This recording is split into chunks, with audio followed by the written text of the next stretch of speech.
ভূত.com। সবাইকে স্বাগতম ভূত নাইট শো ইউটিউব চ্যানেলে। এখানে গল্প নয়, ঘটনা শোনানো হয়। আসসালামু আলাইকুম। আজকের রাত এক শীতল আতঙ্কের কাহিনী। অনেকেই ভাবে অন্ধকার মানেই আলোহীন শূন্যতা, কিন্তু বাস্তবতা হলো এই অন্ধকারের গভীরে প্রায় লুকিয়ে থাকে অজানা ভয়ের ছায়া, যা চোখে ধরা না পড়লেও মনের ভেতর ভয় ঢুকিয়ে দেয় নিঃশব্দে। হঠাৎ ঠক ঠক দরজার ওপাশে রহস্যময় শব্দ। আপনার নিঃশ্বাস আটকে গেল বুকের ভেতর। সাহস সঞ্চয় করে দরজা খুললেন, কেউ নেই। তবু মনে হলো হাওয়ার সঙ্গে ভেসে কেউ পাশ কাটিয়ে চলে গেল নিঃশব্দে। এ কি কেবলই মানসিক ভ্রম, নাকি সত্যি অদৃশ্য কোনো উপস্থিতি আমাদের প্রতিটি পদক্ষেপে চোখ রাখছে? যদি আপনার জীবনেও ঘটে থাকে এমন ভয়াল অভিজ্ঞতা, আমাদের জানাতে দ্বিধা করবেন না। আপনার নাম ও পরিচয় থাকবে পুরোপুরি গোপন। প্রিয় দর্শক, অনেকেই ভিডিও দেখেন কিন্তু সাবস্ক্রাইব, লাইক বা কমেন্ট করেন না, অথচ এই ছোট্ট সমর্থনই আমাদের জন্য সবচেয়ে বড় অনুপ্রেরণা।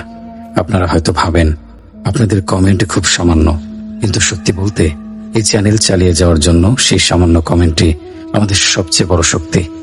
আপনাদের প্রতিটি রেসপন্সে আমরা বুঝতে পারি আমাদের কাজ কেমন হচ্ছে, কিভাবে আরো ভালো করা যায় এবং আপনারা কি বেশি পছন্দ করেন। তাই অনুরোধ রইল, ভিডিও ভালো লাগলে অবশ্যই লাইক দিন, কমেন্ট করুন, সাবস্ক্রাইব করুন এবং ভিডিওটি শেষ পর্যন্ত দেখে আমাদের সাথে থাকুন। প্রিয় শ্রোতা বন্ধুরা, আজকের ভিডিওতে প্রথম যে ঘটনাটি আমরা শুনব সেটি আমাদেরকে ইমেল করে পাঠিয়েছেন ব্রাহ্মণবাড়িয়া থেকে নূপুর। তাহলে চলুন আর দেরি না করে সরাসরি নূপুরের ইমেল পড়ে ফেলি। নূপুর তার ইমেলে লিখেছেন, আসসালামু আলাইকুম ইমরান ভাই, আপনি কেমন আছেন? আশা করি মহান আল্লাহ তাআলার অশেষ রহমতে আপনি ও আপনার পরিবারের সবাই ভালো আছে। আমিও ভালো আছি আলহামদুলিল্লাহ। ইমরান ভাই, আমি ব্রাহ্মণবাড়িয়ায় থাকি। আমার নাম নূপুর আহমেদ। আজ আমি যে ঘটনাটি আপনাকে লিখে পাঠাচ্ছি সেটি ঘটেছিল আমার ফুপুর এক বান্ধবীর সাথে। আমার ফুপুর বান্ধবীর নাম শাহানা। আজ আমি তার জীবনের এক ভয়ঙ্কর ঘটনা আপনাকে লিখে পাঠাচ্ছি। আশা করি এই ঘটনাটি শ্রোতাদের খুব ভালো লাগবে। তবে আমি এর আগে কখনো ঘটনা লিখে পাঠাইনি, তাই লেখালেখিতে কোনো ভুল ত্রুটি হলে অবশ্যই ক্ষমা সুন্দর দৃষ্টিতে দেখবেন। ঘটনাটি আমি আমার ফুপুর কাছ থেকে শুনেছিলাম। আমি ঠিক তেমন ভাবে আপনাকে লিখে পাঠাই যেভাবে আমার ফুপু তার বান্ধবীর কাছে শুনেছিল। বলছেন শাহানা, প্রতিদিনের মতোই ফ্যাক্টরির ক্লান্তিকর কিন্তু পরিচিত পরিবেশ থেকে বেরিয়ে এলাম। ঘড়ির কাঁটায় তখন রাত 8টা বেজে গিয়েছে। দিনের বেলার কোলাহল, মেশিনের একটানা ঘর ঘর শব্দ আর চকলেটের তীব্র মিষ্টি গন্ধের জগৎ পেছনে ফেলে আমি আর আমার 2 সহকর্মী সালমা আর আমেনা বাড়ির পথ ধরলাম। ফ্যাক্টরির বিশাল গেট পার হতেই বাইরের ঠান্ডা বাতাসটা যেন শরীরে একটা স্বস্তির কাঁপন ধরিয়ে দিল। সারাদিনের খাটনের পর এই শীতল হাওয়াটুকু যেন পরম পাওয়া। আমাদের 3 জনের গল্পগুজব, সারাদিনের ক্লান্তি আর বাড়ির নিশ্চিন্ত আশ্রয়ের দিকে এগিয়ে যাওয়ার তাগিদ, এই নিয়েই আমাদের প্রতিদিনের যাত্রা শুরু হয়। আমরা 3 জন একসাথে প্রায় 15 মিনিটের মতো হাঁটি। এই সময়টুকু রাস্তার দুপাশে টিমটিমে আলোর দোকানপাট, কিছু মানুষের চলাচল চোখে পড়ে। আমাদের হাসি ঠাট্টা আর সাংসারিক আলাপচারিতায় পথটা কখন যে ফুরিয়ে যায় তা টেরও পাওয়া যায় না। সালমা তার ছেলের পড়ার খরচ নিয়ে চিন্তার কথা বলে, আমিনা বলে তার শাশুড়ির অসুস্থতার কথা। আমি চুপচাপ শুনি, মাঝে মাঝে নিজের কিছু কথা বলি। এই কথা বলাই যেন আমাদের মানসিক শক্তি। একে অপরের দুঃখ বা চিন্তার কথা শুনে মনে হয় এই পৃথিবীতে আমি একা নই, আমার মতোই কষ্ট আরো অনেকেই করছে। কিন্তু এই একসাথে চলার পথটুকু বড়ই সংক্ষিপ্ত। ফ্যাক্টরি থেকে মিনিট 15 হাঁটার পর একটা পুরনো বটগাছওয়ালা মোড় আসে। সেখান থেকে আমাদের 3 জনের পথ 3 দিকে ভাগ হয়ে যায়। সালমা আর আমেনা ডান দিকের রাস্তা ধরে এগিয়ে যায় আর আমাকে ধরতে হয় বাম দিকের সরু অন্ধকার আর নির্জন পথটা। প্রতিদিন এই মোড়ে এসে আমরা একে অপরকে বিদায় জানাই, সাবধানে যা শাহানা।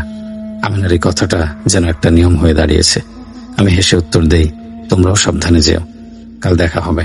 তারপর ওরা ওদের পথে চলে যায় আর আমি আমার নিঃসঙ্গ পথের যাত্রী হই। এই মোড় থেকে আমার বাড়ি পৌঁছাতে এখনো পাক্কা 1 ঘন্টার মতো পথ পায়ে হেঁটে যেতে হবে। রাস্তাটা গ্রামের ভেতর দিয়ে গেলেও এর দুপাশে তেমন কোনো বাড়িঘর নেই। বেশ খানিকটা পর পর হয়তো 1-2 বাড়ির আলো টিমটিম করে জ্বলতে দেখা যায়, কিন্তু সেগুলোর বেশিরভাগই রাস্তা থেকে বেশ খানিকটা দূরে। রাস্তার 2 ধার ঘেঁষে বড় বড় গাছ, ঝোপঝাড় আর মাঝে মাঝে পরিত্যক্ত জমির মতো জায়গা। দিনের বেলাতে ওই রাস্তাটা কেমন যেন থমথমে আর জনমানব শূন্য থাকে। খুব প্রয়োজন ছাড়া এ পথে কেউ চলাচল করে না। অন্য গ্রামের মানুষ এই রাস্তাকে এড়িয়ে চলে। আমার সহকর্মীরা, বিশেষ করে যারা ওই এলাকায় বহু বছর ধরে বাস করছে, তাদের মুখে এই রাস্তা নিয়ে নানা ধরনের অদ্ভুত আর গা ছমছমে ঘটনা শুনেছি। কেউ বলে এই রাস্তায় নাকি রাতের বেলা অদ্ভুত সব শব্দ শোনা যায়। কেউ শুনেছে নুপুরের আওয়াজ, আবার কেউ শুনেছে কান্নার শব্দ। একজন বয়স্ক মহিলা তো একবার বলেছিলেন তিনি নাকি এই রাস্তায় এক রাতে দেখেছিলেন যে রাস্তার মাঝখানে একটা সাদা কাপড় পড়ে আছে, কিন্তু কাছে যেতেই সেটা নাকি হাওয়ায় মিলিয়ে গিয়েছিল। এসব ঘটনা শোনার পর প্রথম আমার খুব ভয় করত। মনে হতো কাজটা ছেড়ে দেই, কিন্তু পেটের দায়ে আর সংসারের চাপে সে ভয়কে পাত্তা দেওয়ার সুযোগ ছিল না। বাবা মারা যাওয়ার পর সংসারের পুরো দায়িত্বটা আমার কাঁধে এসে পড়েছিল।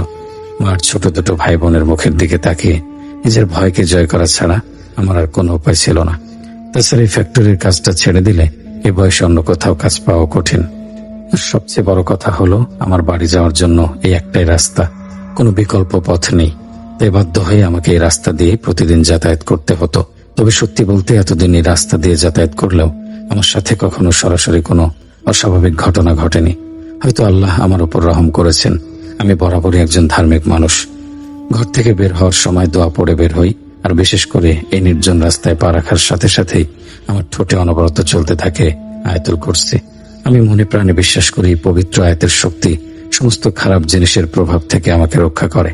আমার মন যখনই কিছুটা দুর্বল হয়ে আসে, যখনই রাতের অন্ধকার আর নির্জনতা আমাকে গ্রাস করতে চায়, আমি আরো জোরে আল্লাহর নাম জপতে শুরু করি। আল্লাহু আকবার, লা ইলাহা ইল্লাল্লাহ। এই শব্দগুলো যেন আমার ভেতরের সমস্ত ভয়কে দূর করে দেয়, আমার বুকে সাহস যোগায়।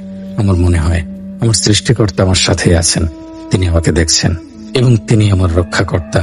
প্রতিদিনের মতো আজও আমি সালমা আর আমেনাকে বিদায় জানিয়ে আমার বাড়ির রাস্তা ধরলাম। চারপাশটা আজ যেন একটু বেশি অন্ধকার আর নীরব। আকাশ মেঘলা থাকায় চাঁদের আলো তেমন নেই। রাস্তার দুপাশের গাছগুলো অন্ধকারের মধ্যে এক একটা বিশাল আকৃতির প্রাণীর মতো দাঁড়িয়ে আছে। ঝিঝি পোকার একটানা ডাক ছাড়া আর কোনো শব্দ নেই। আমি আঁচলের তলা থেকে আমার ছোট্ট বাটন ফোনটা বের করে সময় দেখলাম, রাত 8:30 বাজে। তার মানে বাড়ি পৌঁছাতে 9:30 বেজে যাবে। মা নিশ্চয়ই এতক্ষণে আমার জন্য চিন্তা করতে শুরু করেছে। আমি বুকে ফু দিয়ে আয়াতুল কুরসি পড়া শুরু করলাম। আমার প্রতিটি নিঃশ্বাসের সাথে আল্লাহর নাম মিশে যাচ্ছিল। আমার পায়ের নিচে শুকনো পাতার মর্মর শব্দ আর ঝিঝি পোকার ডাক, এই ছিল আমার সেই রাতের সঙ্গে। আমি হাঁটছিলাম আর ভাবছিলাম কালকে ফ্যাক্টরিতে কাজের চাপ কেমন থাকবে। ছোট ভাইটার স্কুলের বেতনটা সামনের সপ্তাহে দিতে হবে, মায়ের ওষুধের টাকাটাও জোগাড় করতে হবে। এইসব চিন্তার মধ্যে ডুবে থেকে আমি হয়তো খেয়ালই করিনি যে আমার চারপাশের পরিবেশটা ধীরে ধীরে কেমন যেন বদলে যাচ্ছে। বাতাসের মধ্যে একটা অদ্ভুত ভারী ভাব। গাছের পাতাগুলো যেন আজ নড়ছে না, একেবারে স্থির হয়ে আছে। চারপাশের নিস্তব্ধতাটা কেমন যেন অস্বাভাবিক লাগছিল। এটা ঝড়ের আগের শান্ত পরিবেশের মতো নয়, বরং তার চেয়েও গভীর, আরো বেশি থমথমে। মনে হচ্ছিল যেন সময় এই রাস্তায় এসে থেমে গেছে। আমি কাঁধের ব্যাগটা আর একটু শক্ত করে ধরে মনে সাহস জুগিয়ে আমার নিয়মিত রুটিনের মতোই হেঁটে চলেছিলাম। আমার বিশ্বাস ছিল যতক্ষণ আল্লাহর নাম আমার মুখে আর অন্তরে থাকবে, ততক্ষণ কোনো কিছু আমার ক্ষতি করতে পারবে না। এই বিশ্বাসই ছিল আমার সবচেয়ে বড় শক্তি, আমার একমাত্র বর্ম। সঙ্গীদের থেকে আলাদা হয়ে একা পথে হাঁটা শুরু করার মিনিট 10 পরের ঘটনা। প্রতিদিনের মতোই আমি আয়াতুল কুরসি পড়ছিলাম আর দ্রুত পায়ে এগিয়ে যাচ্ছিলাম। কিন্তু সেই দিন অন্য সব দিনের চেয়ে পরিস্থিতিটা একটু ভিন্ন মনে হচ্ছিল। আমার মনে হলো চারপাশের নিস্তব্ধতাটা যেন আগের চেয়েও গভীর। ঝিঝি পোকার যে একটানা ডাকটা এতক্ষণ আমার সঙ্গে ছিল, সেটাও যেন হঠাৎ করে থেমে গেছে। একটা পিন পতন নীরবতা চারপাশকে গ্রাস করে নিয়েছে। আমার নিজের পায়ের শব্দ ছাড়া আর কোনো আওয়াজ কানে আসছিল না। ব্যাপারটা আমার কাছে একটু অদ্ভুত লাগলো। আমি হাঁটার গতি কমালাম না, বরং মনে মনে আল্লাহকে স্মরণ করে আরো দ্রুত পা চালাচ্ছিলাম। ঠিক তখনই আমি প্রথমবার অনুভূতিটা পেলাম।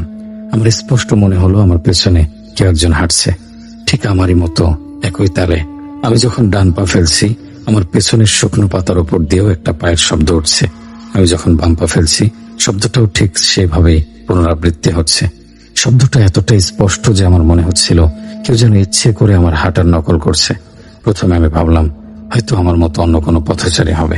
এ রাস্তা জনমানব শূন্য হলেও মাঝে মাঝে 2-1 প্রয়োজনে যাতায়াত করেই থাকে। হয়তো অন্য কোনো গ্রামের কেউ বাড়ি ফিরছে। মনে একটু সাহস সঞ্চার করে আমি সাথে সাথে ঘাড় ঘুরিয়ে পেছনে তাকালাম। কিন্তু যা দেখলাম তাতে আমার বুকের ভেতরটা ছ্যাদ করে উঠল। পেছনে কেউ নেই। রাস্তাটা যত দূর চোখ যায় একেবারে ফাঁকা। টিমটিমে স্ট্রিট লাইটের আলোয় ধূসর রাস্তাটা সর্পেল গতিতে অন্ধকারের মধ্যে হারিয়ে গেছে। কোনো মানুষ বা প্রাণীর চিহ্ন মাত্র নেই। আমি অবাক হলাম, তাহলে শব্দটা কিসের ছিল? আমি ভাবলাম হয়তো এটা আমার মনের ভুল। সারাদিনের ক্লান্তি আর এই নির্জন পরিবেশের কারণে হয়তো এমনটা মনে হচ্ছে। আমি আবার সামনের দিকে তাকে হাঁটতে শুরু করলাম, কিন্তু এবার আমার মন থেকে খটকাটা কিছুতে যাচ্ছিল না। আমি কান খাড়া করে হাঁটছিলাম। কয়েক পায়গনের পরেই আমি আবার সেই শব্দটা পেলাম, খসখস, ঠিক আমার পেছনে। এবার আমি নিশ্চিত হলাম যে এটা আমার মনের ভুল নয়, সত্যি কেউ আমাকে অনুসরণ করছে। আমার শরীরটা ভয়ে কেমন যেন ঠান্ডা হয়ে আসতে লাগলো। কি হতে পারে? কোনো চোর ডাকাত? কিন্তু এই নির্জন রাস্তায় ডাকাতি করার মতো কি আছে আমার কাছে? আমার কাঁধের ব্যাগে সামান্য কিছু টাকা আর দুপুরের খাবারের বাটি ছাড়া তো আর কিছুই নেই। তাহলে তাহলে কে সে যে আমার পেছু নিয়েছে, অথচ তাকে দেখা যাচ্ছে না? আমি আর পেছনে ফেরার সাহস করলাম না। আমার হাঁটার গতি অনেক বাড়িয়ে দিলাম, প্রায় দৌড়ানোর মতো করে হাঁটতে শুরু করলাম। আর ঠিক তখনই আমি অনুভব করলাম আমার চারপাশের পরিবেশটা কেমন যেন ভারী হয়ে গেছে। বাতাসটা যেন আর বইছে না, সবকিছু একেবারে স্থির।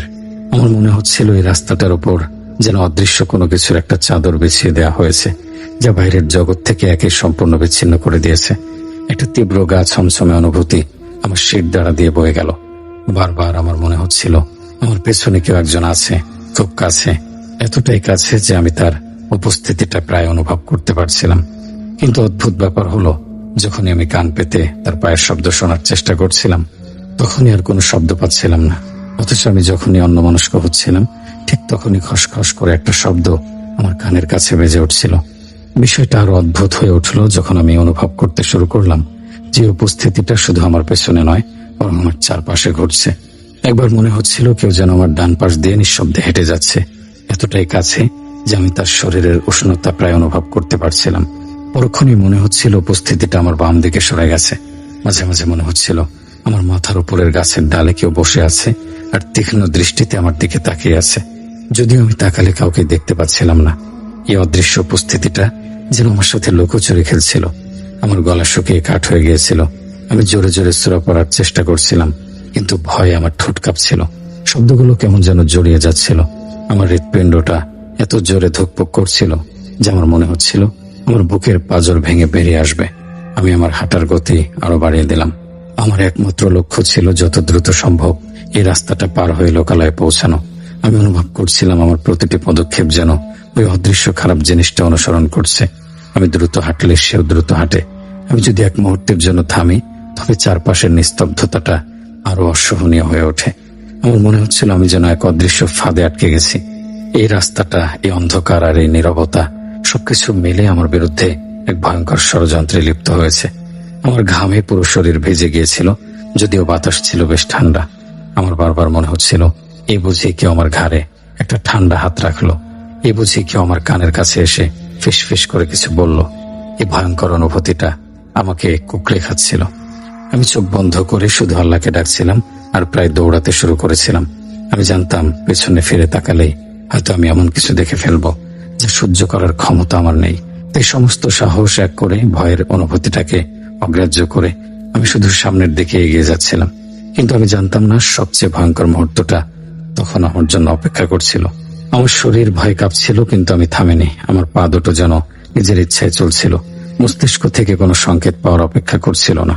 আমার একটাই চিন্তা ছিল, বাড়ি পৌঁছাতে হবে, যেভাবেই হোক এই অভিশপ্ত রাস্তা থেকে বের হতে হবে।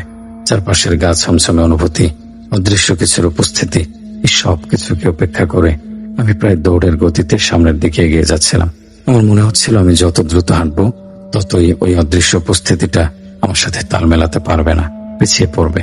কিন্তু আমার ধারণা যে কতটা ভুল ছিল তা বুঝতে আমার বেশি সময় লাগেনি।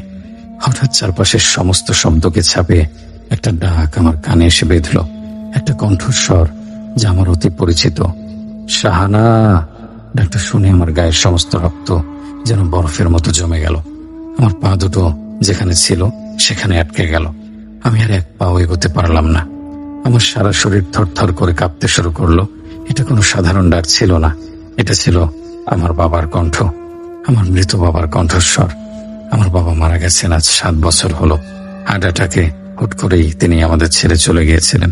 কিন্তু তার স্মৃতি, তার কণ্ঠস্বর আমার মনের গভীরে এতটাই গেঁথে আছে যে আমি এক মুহূর্তের জন্য তা ভুলিনি। ছোটবেলায় তিনি ঠিক এভাবে আমাকে ডাকতেন।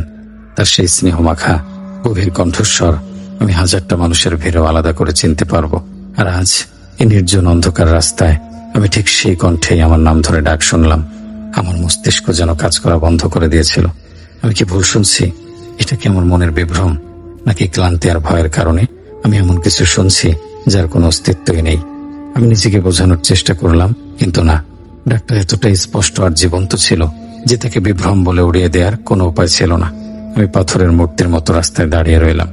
আমার পেছনে ফিরে তাকানোর সাহস হলো না, কারণ আমি খুব ভালো করেই জানি একজন মানুষ যিনি 7 বছর আগে পৃথিবী ছেড়ে চলে গেছেন, তিনি কোনোভাবেই আমাকে ডাকতে পারেন না। তার ফিরে আসার কোনো সম্ভাবনা নেই। তাহলে কে আমার মৃত বাবার কণ্ঠ নকল করে আমাকে ডাকছে? আমার ভাবনার মাঝে দ্বিতীয়বার ডাকটা ভেসে এলো। এবার যেন একটু কাছ থেকে, শাহানা। এবার আমার গলা শুকিয়ে গেল, নিঃশ্বাস বন্ধ হয়ে আসার উপক্রম হলো। ডাক্তার মধ্যে সেই একই স্নেহ, একই পরিচিত সুর, কিন্তু তার গভীরে কোথাও যেন একটা শীতল ভয়ঙ্কর ফাঁদ পাতা আছে যা আমাকে আকর্ষণ করার চেষ্টা করছে। আমি বুঝতে পারছিলাম এটা নিশ্চয়ই কোনো খারাপ জিনিসের কাজ।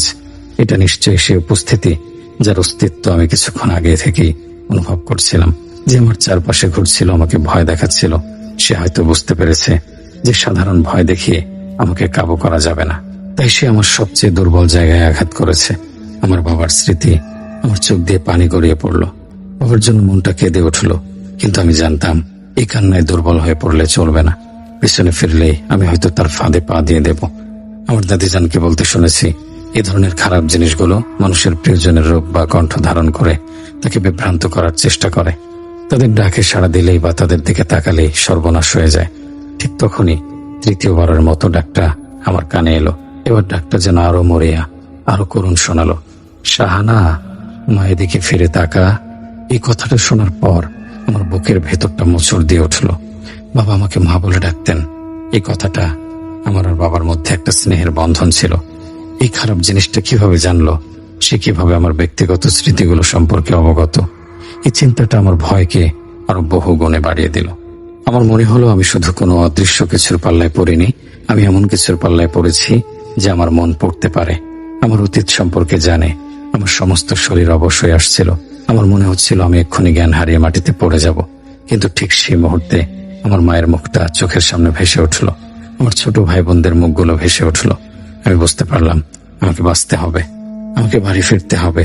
তাদের জন্য হলেও আমাকে সাহস রাখতে হবে। আমি চোখ বন্ধ করে ফেললাম। আমার ঠোঁট কাঁপছিল, কিন্তু আমি সমস্ত শক্তি দিয়ে আল্লাহর নাম জপতে শুরু করলাম।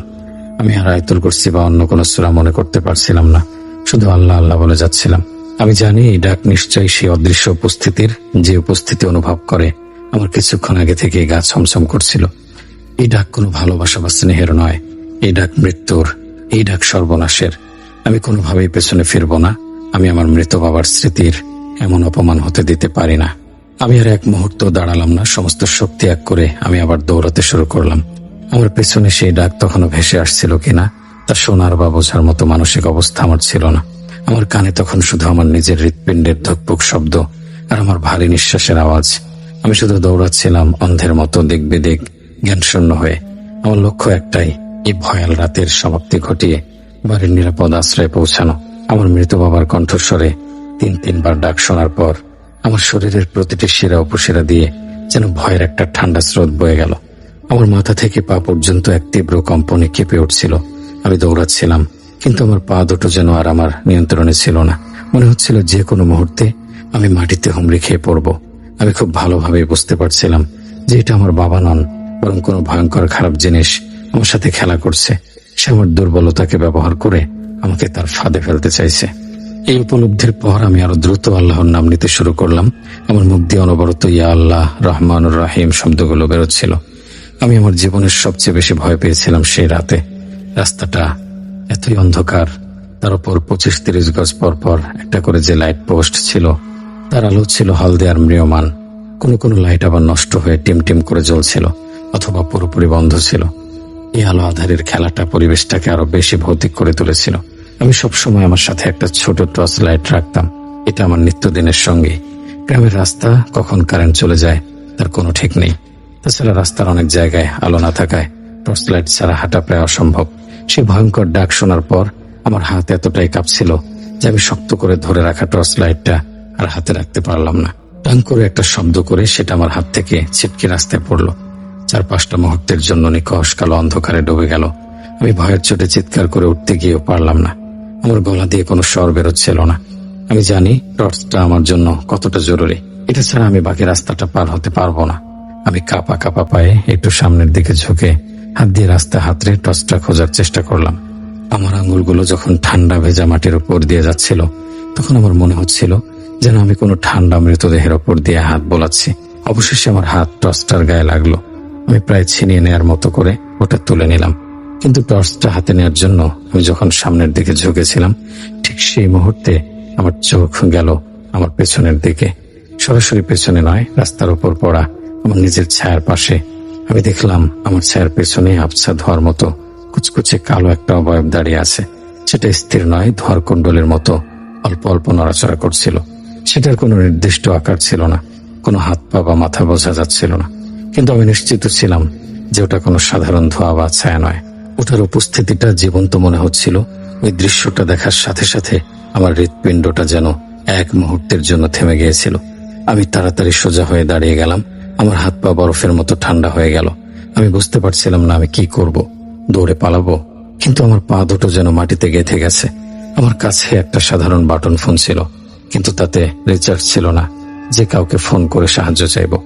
এই বিপদের মুহূর্তে আমার হঠাৎ মনে হলো ফোন কোম্পানি থেকে তো জরুরি মুহূর্তে লোন নেওয়া যায়। এই চিন্তাটা মাথায় আসতেই আমি কাঁপা কাঁপা হাতে ব্যাগ থেকে ফোনটা বের করলাম। কিন্তু যেই না আমি ফোনের স্ক্রিন অন করলাম, আমার সমস্ত আশা এক মুহূর্তে চূর্ণ বিচূর্ণ হয়ে গেল। ফোনের স্ক্রিনের উপরের দিকে যেখানে নেটওয়ার্কের বারগুলো থাকে, সেখানে একদম শূন্য দেখাচ্ছে, একটা দাগও নেই। অর্থাৎ এই মুহূর্তে আমার মোবাইলে কোনো নেটওয়ার্ক নেই। আমার কাছে এই মোবাইলটা এখন থাকা আর না থাকা একই ব্যাপার। আমি বুঝতে পারলাম আমি এই জগৎ থেকে পুরোপুরি বিচ্ছিন্ন হয়ে পড়েছি। আজ হয়তো মোবাইল দিয়ে আমি আর কারোর সাথে যোগাযোগ করতে পারবো না। এই রাস্তাটার দুপাশে কোনো বাড়ি বা দোকানপাটও ছিল না যে আমি চিৎকার করে সাহায্য চাইব। এটা ছিল একেবারে গ্রামের নির্জন রাস্তা, যেখানে বিপদ হলে সাহায্য করার মতো কেউ নেই। পেছনে ওই আবছা কালো ধোয়ার মতো অবয়বটা দেখার পর আমার ভয় আরো দ্বিগুণ বেড়ে গিয়েছিল। আমি ছোটবেলা থেকে শুনে এসেছি এইসব খারাপ জিনিসের পাল্লায় পড়লে কখনো পেছন ফিরে তাকাতে নেই। তাকালে তারা শক্তি পেয়ে যায় অথবা ক্ষতি করে বসে। আমি ঝুঁকে থাকার সময় পাশ থেকে আবছা ভাবে ওটাকে দেখেছি, সরাসরি তাকাইনি। তাই আমি আর এক মুহূর্ত সময় নষ্ট না করে পায়ের গতি আরো বাড়িয়ে দিলাম। প্রায় দৌড়াতে শুরু করলাম। আমার লক্ষ্য ছিল যত তাড়াতাড়ি সম্ভব বাড়ি পৌঁছানো। আমার মনে হচ্ছিল আমি অনন্তকাল ধরে এই রাস্তায় হাঁটছি, কিন্তু পথ যেন শেষই হচ্ছে না। আমার প্রতিটি পদক্ষেপের সাথে আমার ভয় বাড়ছিল। আমি অনবরত দোয়া পড়ছিলাম আর আল্লাহকে ডাকছিলাম। এমন করতে করতে আমি প্রায় অর্ধেক রাস্তা পার করে ফেলেছিলাম। আমার বাড়ি পৌঁছাতে আর বাকি অর্ধেক রাস্তা। কিন্তু আমি জানতাম এই বাকি অর্ধেক পথটুকু আমার জীবনের সবচেয়ে কঠিন এবং ভয়ঙ্কর পথ হতে চলেছে। কারণ ওই কালো ছায়া মূর্তিটা তখন আমার পেছনে ছিল। আমি পেছন ফিরে না তাকালেও তার শীতল উপস্থিতিটা আমি আমার ঘাড়ে অনুভব করতে পারছিলাম। আমি যখন প্রায় অর্ধেক রাস্তা পার করে ফেলেছি, তখন আমার ভয়টা কিছুটা কমে সাহসের রূপ নেওয়ার চেষ্টা করছিল। আমি ভাবছিলাম আর তো কিছুটা পথ, কোনোভাবে এইটুকু পার করতে পারলে আমি নিরাপদ। কিন্তু আমার এই ভাবনাটা ছিল নিতান্তই সাময়িক, কারণ ওই খারাপ জিনিসটা হয়তো বুঝতে পেরেছিল যে আমি তার ভয়ে কাবু হচ্ছি না। তাই সে তার ভয় দেখানোর মাত্রা আরো বাড়িয়ে দিল। হঠাৎ আমার পেছন থেকে একটা হাসির শব্দ ভেসে এলো, কিন্তু সেটা কোনো সাধারণ হাসি ছিল না। সেটা ছিল একটা খিক খিক করা তীক্ষ্ণ আর কর্কশ হাসি। সেই হাসির শব্দটা শুনে আমার কলিজাটা যেন কেউ হাত দিয়ে মোচড় দিয়ে ধরল। হাসিটা এতটাই ভয়ঙ্কর ছিল যে আমার মনে হচ্ছিল কোনো মানুষের গলা থেকে এমন শব্দ বের হতে পারে না। হাসিটা বাতাসে প্রতিধ্বনিত হয়ে আমার চারপাশে ঘুরপাক খাচ্ছিল, যেন একাধিক অশুভ শক্তি একসাথে আমার অসহায়ত্ব দেখে উল্লাস করছে। হাসির শব্দটা শেষ হতে না হতেই আমি আবার সেই ভয়ঙ্কর ডাক শুনলাম। আমার মৃত বাবার কণ্ঠে সেই আবার আমাকে ডাকলো, শাহানা। কিন্তু এবার ডাকটা আগের মতো স্নেহ মাখা ছিল না। এবার ডাকটা ছিল অত্যন্ত কর্কশ, রাগান্বিত এবং আদেশসূচক। যেন আমি তার ডাকে সাড়া না দেয়ায় সে আমার উপর প্রচন্ড রেগে গেছে। তার কণ্ঠে সে বিকৃত রূপ শুনে আমার শরীর থরথর করে কাঁপতে শুরু করলো। ভয়ের একটা শীতল স্রোত আমার শির দ্বারা দিয়ে নেমে গেল। আমি প্রচন্ড ঘামতে শুরু করলাম। শীতের রাতের ঠান্ডা হাওয়াও আমার শরীরকে শীতল করতে পারছিল না। আমার শরীর কাঁপছিল, কিন্তু আমি থামিনি। আমি আরো জোরে আল্লাহর নাম নিতে শুরু করলাম।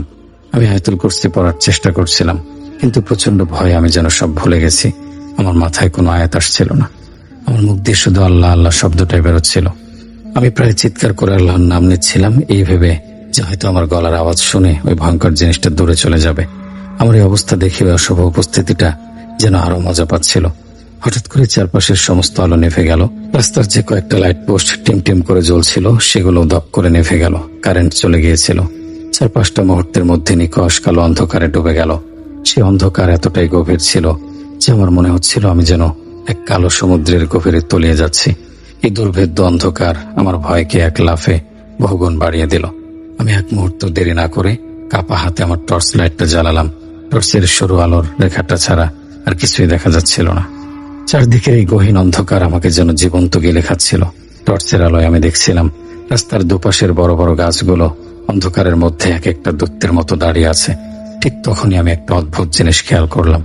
কারেন্ট যাওয়ার পর থেকে রাস্তার দুই পাশের বড় বড় গাছগুলো যেন ঝনঝন করে আওয়াজ করছে। যেমনটা প্রবল ঝড়ো হাওয়ায় গাছের পাতার সাথে পাতা বাড়ি খেলে একটা শব্দ হয়, ঠিক সেরকম। কিন্তু অদ্ভুত ব্যাপার হলো, তখন ঝড় বৃষ্টির কোনো চিহ্নই ছিল না। আকাশে মেঘ থাকলেও বাতাস ছিল একেবারে স্থির। আমার গায়ে এক ফোঁটা বাতাসও লাগছিল না যে আমি বুঝতে পারবো হয়তো ঝড় হবে। তাহলে গাছগুলো এভাবে কাঁপছে কেন? টর্চের আলো ফেলে আমি দেখলাম গাছের ডালপালাগুলো প্রচন্ড জোরে একে অপরের সাথে বাড়ি খাচ্ছে, যেন অদৃশ্য কোনো শক্তি ওগুলোকে ধরে প্রবলভাবে ঝাঁকাচ্ছে। পাতার মর্মর শব্দ আর ডাল ভাঙার আওয়াজে চারপাশটা ভৌতিক হয়ে উঠেছিল। আমি বুঝতে পারলাম আমি যত বাড়ির দিকে এগোচ্ছি আমার সাথে ওই অস্বাভাবিক ঘটনাগুলো ততই বেড়ে যাচ্ছিল। ওই খারাপ জিনিসটা আমাকে কোনোভাবেই বাড়ি পৌঁছাতে দিতে চায় না। সে আমাকে ভয় দেখিয়ে এখানে আটকে রাখতে চায়। আমি মনে মনে আল্লাহর কাছে দোয়া করছিলাম, হে আল্লাহ, আমাকে শক্তি দাও, আমাকে সহি সালামতে বাড়ি পৌঁছানোর তৌফিক দাও। আমি টর্চে আলো ফেলে কোনো মতে রাস্তা দেখে দ্রুত পায়ে হাঁটছিলাম। আমার পা দুটো আর চলছিল না, কিন্তু আমি মনের জোরে সেগুলোকে টেনে নিয়ে যাচ্ছিলাম। এমন সময় সেই ভয়ঙ্কর কণ্ঠস্বর আবার আমার নাম ধরে 3বার ডাক দিল, শাহানা, শাহানা, শাহানা। প্রতিটা ডাকের সাথে আমার হৃৎপিণ্ডটা যেন লাফিয়ে উঠছিল। আমি এবারও পেছন ফিরে তাকালাম না, কিন্তু আমার ভয় আমাকে যেন মৃত্যুর দিকে ঠেলে নিয়ে যাচ্ছিল। আমার মনে হচ্ছিল আমি আর এক মুহূর্ত এই চাপ সহ্য করতে পারবো না। আমার শ্বাস নিতে কষ্ট হচ্ছিল। আমার চারপাশের পৃথিবীটা যেন আমার বিরুদ্ধে এক ভয়ঙ্কর খেলায় মেতে উঠছিল, আর আমি ছিলাম সেই খেলার অসহায় শিকার। আমি শুধু হাঁটছিলাম এই আশায় যে ভয়াল রাতের বুঝি কোনোদিন শেষ হবে। রাস্তার ভয়ঙ্কর নীরবতা, গাছের অস্বাভাবিক ঝনঝনানি আর মৃত বাবার কণ্ঠের সেই বিকৃত ডাক, এই সব কিছু সহ্য করে আমি যখন বাড়ির প্রায় কাছাকাছি চলে এসেছি, তখন আমার মনে কেন একটা আশার আলো জেগে উঠেছিল। আমার হিসেব মতে আর বড় জোর 15 থেকে 20 মিনিটের রাস্তা বাকি। এটুকু পথ পার হতে পারলেই আমি আমার মায়ের কোলে আশ্রয় নিতে পারবো। এই চিন্তাটা আমাকে কিছুটা মানসিক শক্তি যোগাচ্ছিল। আমি নানান ভয় পেরিয়েও যখন সামনের দিকে এগোচ্ছিলাম, তখন আমার সাথে এমন এক ঘটনা ঘটলো যা আমার এতক্ষণের জমানো সমস্ত সাহসকে এক মুহূর্তে ধূলিসাৎ করে দিল। আমি আর এই পরিবেশ ও ভয় সহ্য করতে পারলাম না। আমি দেখছিলাম কারেন্ট না থাকা সত্ত্বেও আমার থেকে বেশ কিছুটা দূরে সামনের একটা লাইট পোস্টের আলো দপ করে জ্বলে উঠল। প্রথমে আমি ভাবলাম হয়তো কারেন্ট চলে এসেছে, কিন্তু না, কারণ ওই একটা লাইট ছাড়া পুরো রাস্তার বাকি সব লাইট তখনও বন্ধ ছিল। চারপাশটা ছিল নিকষ কালো অন্ধকারে ঢাকা, আর তার মাঝে শুধু ওই একটি লাইট পোস্ট আলো চালাচ্ছিল। ব্যাপারটা আমার কাছে খুব অদ্ভুত লাগলো। ওই আলোটা যেন আমাকে পথ দেখানোর জন্য নয়, বরং নির্দিষ্ট কিছু দেখানোর জন্যই জ্বালানো হয়েছে। আমি ভয়ে ভয়ে সেই আলোর দিকে এগিয়ে যাচ্ছিলাম। আমার বুকের ভেতরটা অজানা আশঙ্কায় ধরফর করছিল। আমি যখন লাইট পোস্টার কাছাকাছি পৌঁছালাম, তখন সেই আলোর উৎস অনুসরণ করে ধীরে ধীরে নিচের দিকে তাকালাম, আর যা দেখলাম তাতে আমার শরীরের রক্ত জল হয়ে গেল। আমার নিঃশ্বাস আমার বুকের ভেতরে আটকে গেল। লাইট পোস্টের ঠিক নিচে রাস্তার মাঝখানে প্রচুর লম্বা কালো একটি অবয়ব আমার দিকে মুখোমুখি হয়ে দাঁড়িয়ে আছে। সেটার উচ্চতা স্বাভাবিক মানুষের চেয়ে অনেক বেশি, প্রায় লাইট পোস্টের অর্ধেক ছুঁই ছুঁই। তার শরীরটা কুচকুচে কালো, যেন অন্ধকার দিয়ে গড়া। টর্চের আলোতেও তার চেহারা বা হাত পায়ের কোনো নির্দিষ্ট আকৃতি বোঝা যাচ্ছিল না। পুরোটাই একটা বেদঘুটে কালো ছায়া মূর্তি। আর সবচেয়ে ভয়ঙ্কর ব্যাপার হলো সেই অবয়বটা তার লম্বা ছায়ার মতো একটা হাত নাড়িয়ে আমাকে ইশারায় নিজের দিকে ডাকছিল। এই দৃশ্য দেখে আমি যেন পাথর হয়ে গেলাম। আমার পা দুটো মাটিতে গেঁথে গেল। কিছুক্ষণের জন্য আমার মস্তিষ্ক যেন কাজ করা একদম বন্ধ করে দিয়েছে। আমি কি করব, কোথায় যাব, কিছুই ভাবতে পারছিলাম না। আমার হাত থেকে টর্চ লাইটটা খসে মাটিতে পড়ে গেল। টর্চের আলোটা একদিকে ঘুরে যাওয়ায় চারপাশটা আবার অন্ধকারে ঢেকে গেল। শুধু ওই লাইট পোস্টের আলোয় ওই ভয়ঙ্কর অবয়বটা ছাড়া আর কিছুই দেখা যাচ্ছিল না। আমি আমার চোখ ওই দিক থেকে ফেরাতে পারছিলাম না। আমার সমস্ত শরীর অবশ হয়ে গিয়েছিল। আমি দেখলাম ওই অবয়বটা, যেটা প্রচন্ড লম্বা আর বেদঘুটে কালো ছিল, সেটা ধীরে ধীরে আমার দিকে এগিয়ে আসছে। তার কোনো পা দেখা যাচ্ছিল না। মনে হচ্ছিল যেন সে মাটির উপর দিয়ে ভেসে ভেসে আসছে। তার সেই এগিয়ে আসার দৃশ্যটা আমার দেখা জীবনের সবচেয়ে ভয়ঙ্কর দৃশ্য ছিল। আমার গায়ের সমস্ত লোম কাটা দিয়ে দাঁড়িয়ে গেল। আমার মনে হলো আজই আমার জীবনের শেষ দিন। এই ভয়ঙ্কর জিনিসটা আজ আমাকে মেরেই ফেলবে। আমি আর ওই ভয়ঙ্কর অবস্থা সহ্য করতে পারলাম না। আমার চোখের সামনে সবকিছু অন্ধকার হয়ে এলো। আমার মস্তিষ্ক এই প্রচন্ড ভয় আর চাপ আর নিতে পারছিল না। আমি জ্ঞান হারিয়ে টলে পড়ে যাচ্ছিলাম। শুধু এটুকু মনে আছে, তারপর কি হয়েছে আমার আর কিছুই মনে নেই। যখন আমার জ্ঞান ফিরলো, আমি চোখ খুলে দেখলাম সকাল হয়ে গেছে। ভোরের নরম আলো আমার ঘরের জানালা দিয়ে মুখে এসে পড়ছে। আমি আমার নিজের বিছানায় শুয়ে আছি। আমার পাশে মা বসে আমার মাথায় হাত বুলিয়ে দিচ্ছিল। তার চোখ দুটো কান্নায় ফোলা। আমাকে চোখ খুলতে দেখে মা আমাকে জড়িয়ে ধরে কেঁদে ফেললো। মা আমাকে জিজ্ঞাসা করলো রাতে কি হয়েছিল। তার কাছ থেকে আমি জানতে পারলাম, আমার যখন ফ্যাক্টরি থেকে ফিরতে অনেক দেরি হচ্ছিল, তখন তিনি প্রচন্ড চিন্তিত হয়ে পড়েন। তিনি পাশের ঘরের সজীবকে, যাকে আমি ভাই বলে ডাকি, তাকে নিয়ে আমাকে খুঁজতে বের হয়েছিলেন। বাড়ি থেকে প্রায় 20 মিনিট পায়ে হাঁটার রাস্তায় সে অভিশপ্ত লাইট পোস্টার কাছাকাছি তারা আমাকে জ্ঞান হারিয়ে মাটিতে পড়ে থাকতে দেখে। আমার মা আমার সাথে কাজ করত এমন কয়েকজনকে ফোন করেছিল, এমনকি ফ্যাক্টরির মহাজনকেও ফোন করেছিল, কিন্তু সবাই জানিয়েছিল যে আমি রাত 8টা বাজার সাথে সাথেই অন্যদের সাথে বাড়ির উদ্দেশ্যে রওনা দিয়ে দিয়েছি। মায়ের কাছ থেকে এইসব কথা শুনে আমার রাতের সমস্ত ঘটনা মনে পড়ে গেল। আমি কাঁদতে কাঁদতে মাকে রাতের সব ঘটনা খুলে বললাম। সেই অদৃশ্য উপস্থিতি, মৃত বাবার কণ্ঠের ডাক, কালো ধোয়ার মতো ছায়া, আর সবশেষে সেই ভয়ঙ্কর লম্বা অবয়বের কথা, সবকিছু। আমার ঘটনা শুনে মা হাউমাউ করে কেঁদে ফেলল। তিনি আমাকে জড়িয়ে ধরে বললেন, আমার আর কাজ করার দরকার নেই মা, তোর আর ওই রাস্তায় যাওয়ার প্রয়োজন নেই। আমরা না হয় একবেলা কম খাবো, কিন্তু তোর জীবনের ঝুঁকি আমি নিতে পারবো না। তুই ঘরে বসে সেলাইয়ের কাজ করবি, তাতে যা আয় হবে তাতে আমাদের চলে যাবে। আমিও সে রাতে এতটাই ভয় পেয়েছিলাম যে ওই কাজটা ছেড়ে দেওয়ার সিদ্ধান্ত নিলাম। আমার জীবনের চেয়ে কাজের মূল্য বেশি নয়। আমি আর কোনোদিন ওই রাস্তা ব্যবহার করতে চাই না।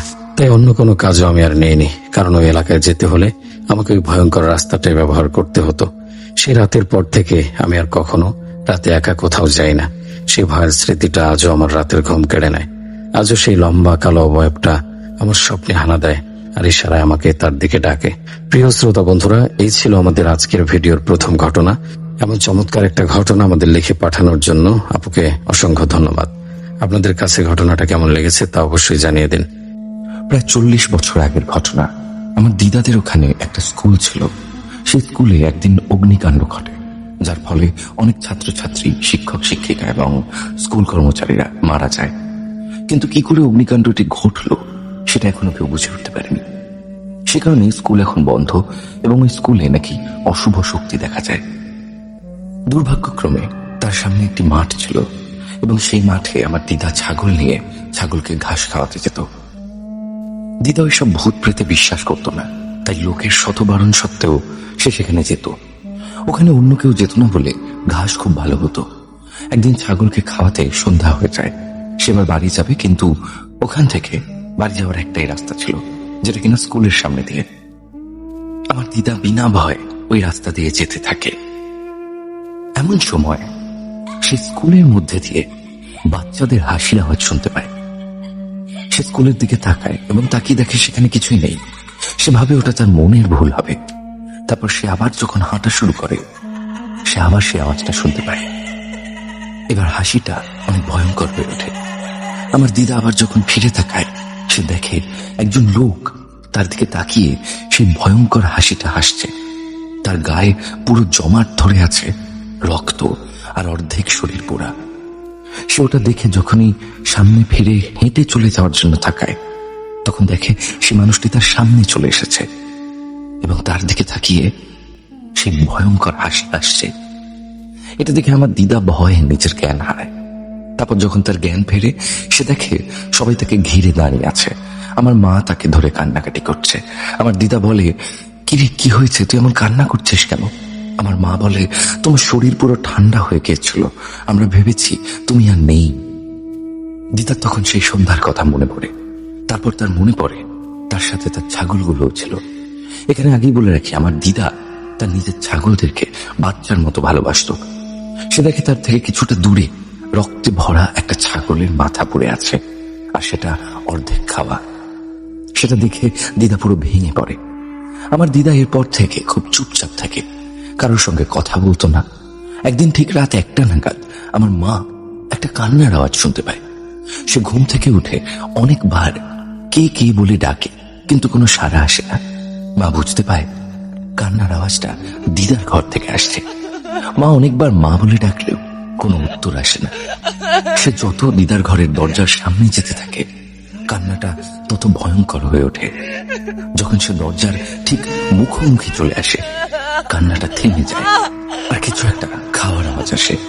মা দরজা খুলে যা দেখে, সেটা দেখে আমার মায়ের বুকটা কেঁপে ওঠে। মা দেখে যে আমার দিদা একটা বিড়ালকে আঁচড়ে আঁচড়ে তার রক্ত খাচ্ছে। মা জোরে চিৎকার করে ওঠে। তার চিৎকারে বাড়ির সবাই ছুটে আসে। সবাই বলে, কি হয়েছে? মা আঙ্গুল দিয়ে দিদার দিকে ইশারা করল। তারপর সবাই সেই ভয়ঙ্কর দৃশ্য নিজেদের চোখেই দেখল। তারা বেশি দেরি না করে সঙ্গে সঙ্গে এক ওঝা ডাকলো। সেই রাতেই ওঝা এসে নিয়ম অনুযায়ী একটা চক্র করলো। আরো অনেক কিছু ছিল চক্রের ভিতরে রাখা, আর একটা পাত্রে গঙ্গার জল আর বেলপাতা ডোবানো হলো। সে আমাকে বলল, বাড়িতে যত কাঁচের জিনিস আছে তাতে পর্দা দিয়ে দিতে, আর আমার দিদার হাত আর পা খাটের সঙ্গে বেঁধে দিতে। তারপর আমরা তার কথা অনুযায়ী সব দরজা জানলা বন্ধ করে দিই।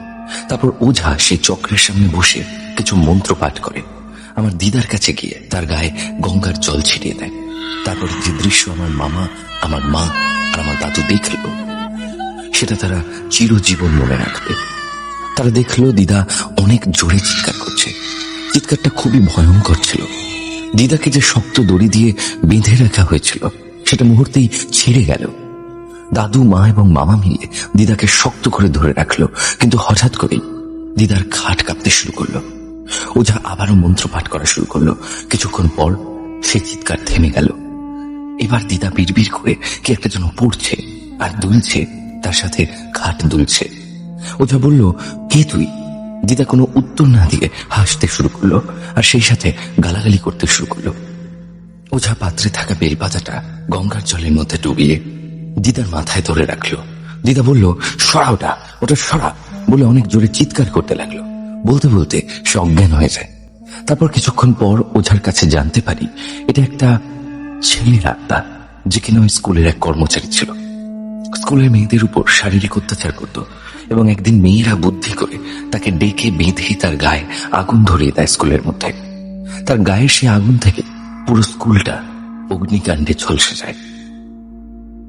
আর তারপর থেকেই সেই খারাপ আত্মাটা স্কুলে থেকে যায়। ওরা জানায় দিদা সাময়িক ওই আত্মার থেকে মুক্তি পেয়েছে, কিন্তু আগামীকালের মধ্যে পুরোপুরি নির্মূল না করা গেলে দিদা এবং আমাদের পরিবারের ঘোর বিপদ।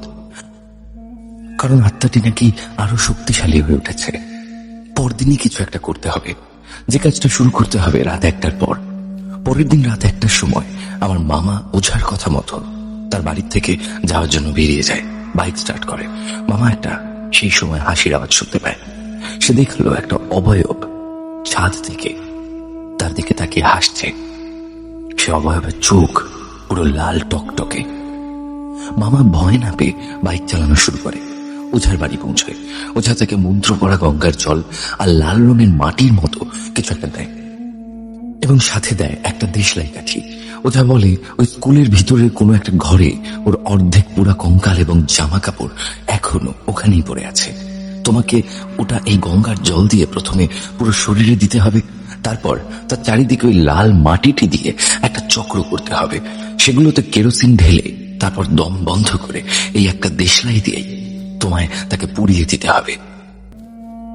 এখান থেকে স্কুল পর্যন্ত যাওয়ার সময় যে যতই ডাকুক না কেন, পিছনে ফিরে দেখবে না। আরেকটা কথা, স্কুলে প্রবেশ করার সাথে সাথেই তোমার জীবনের অনেক ঝুঁকি থাকবে, কিন্তু তুমি ভয় পাবে না। তুমি একটা কথা জেনে রেখো, ভয় এমন একটা জিনিস যেটা আমাদের শক্তিকে কমিয়ে দেয় আর তাদের শক্তিকে বাড়িয়ে তোলে যারা তোমার ক্ষতি করতে চায়। যাই হয়ে যাক না কেন, ভয় পাবে না। আর কাজ শেষ হয়ে গেলে সবাইকে এই তাবিজটি পরিয়ে দেবে।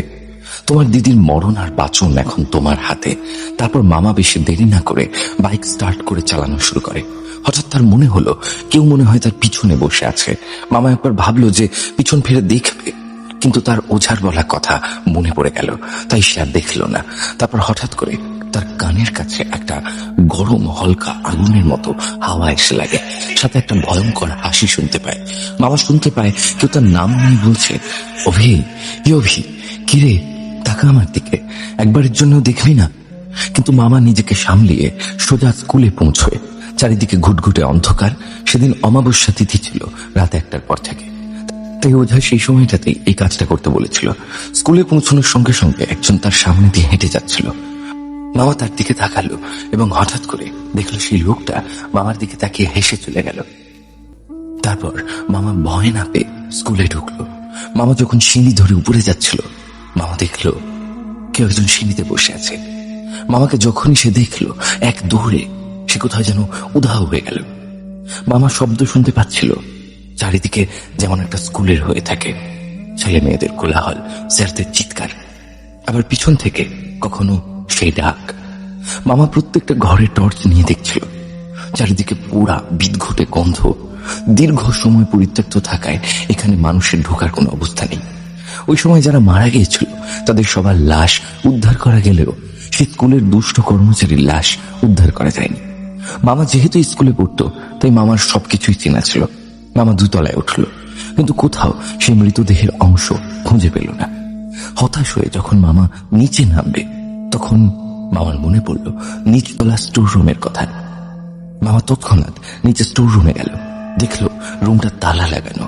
মামা একটা পাথরের টুকরো দিয়ে তালা ভাঙতে শুরু করে। তখন পিছন থেকে নানান রকম ডাক শুনতে পায়, কখনো শ্রুতির ডাক, কখনো মামার স্কুল বন্ধুদের ডাক। মামা সেগুলোকে পাত্তা না দিয়ে তালাটি ভেঙে ফেলে। দরজা খুলতেই বিকট গন্ধে মামার প্রায় দম আটকে আসছিল। পুরো গ্যাসে ভরপুর একটা ঘর। টর্চের আলোয় দেখতে পায় চারিদিকে সবকিছু পোড়া, আর মাঝখানে একটা মৃত কঙ্কাল।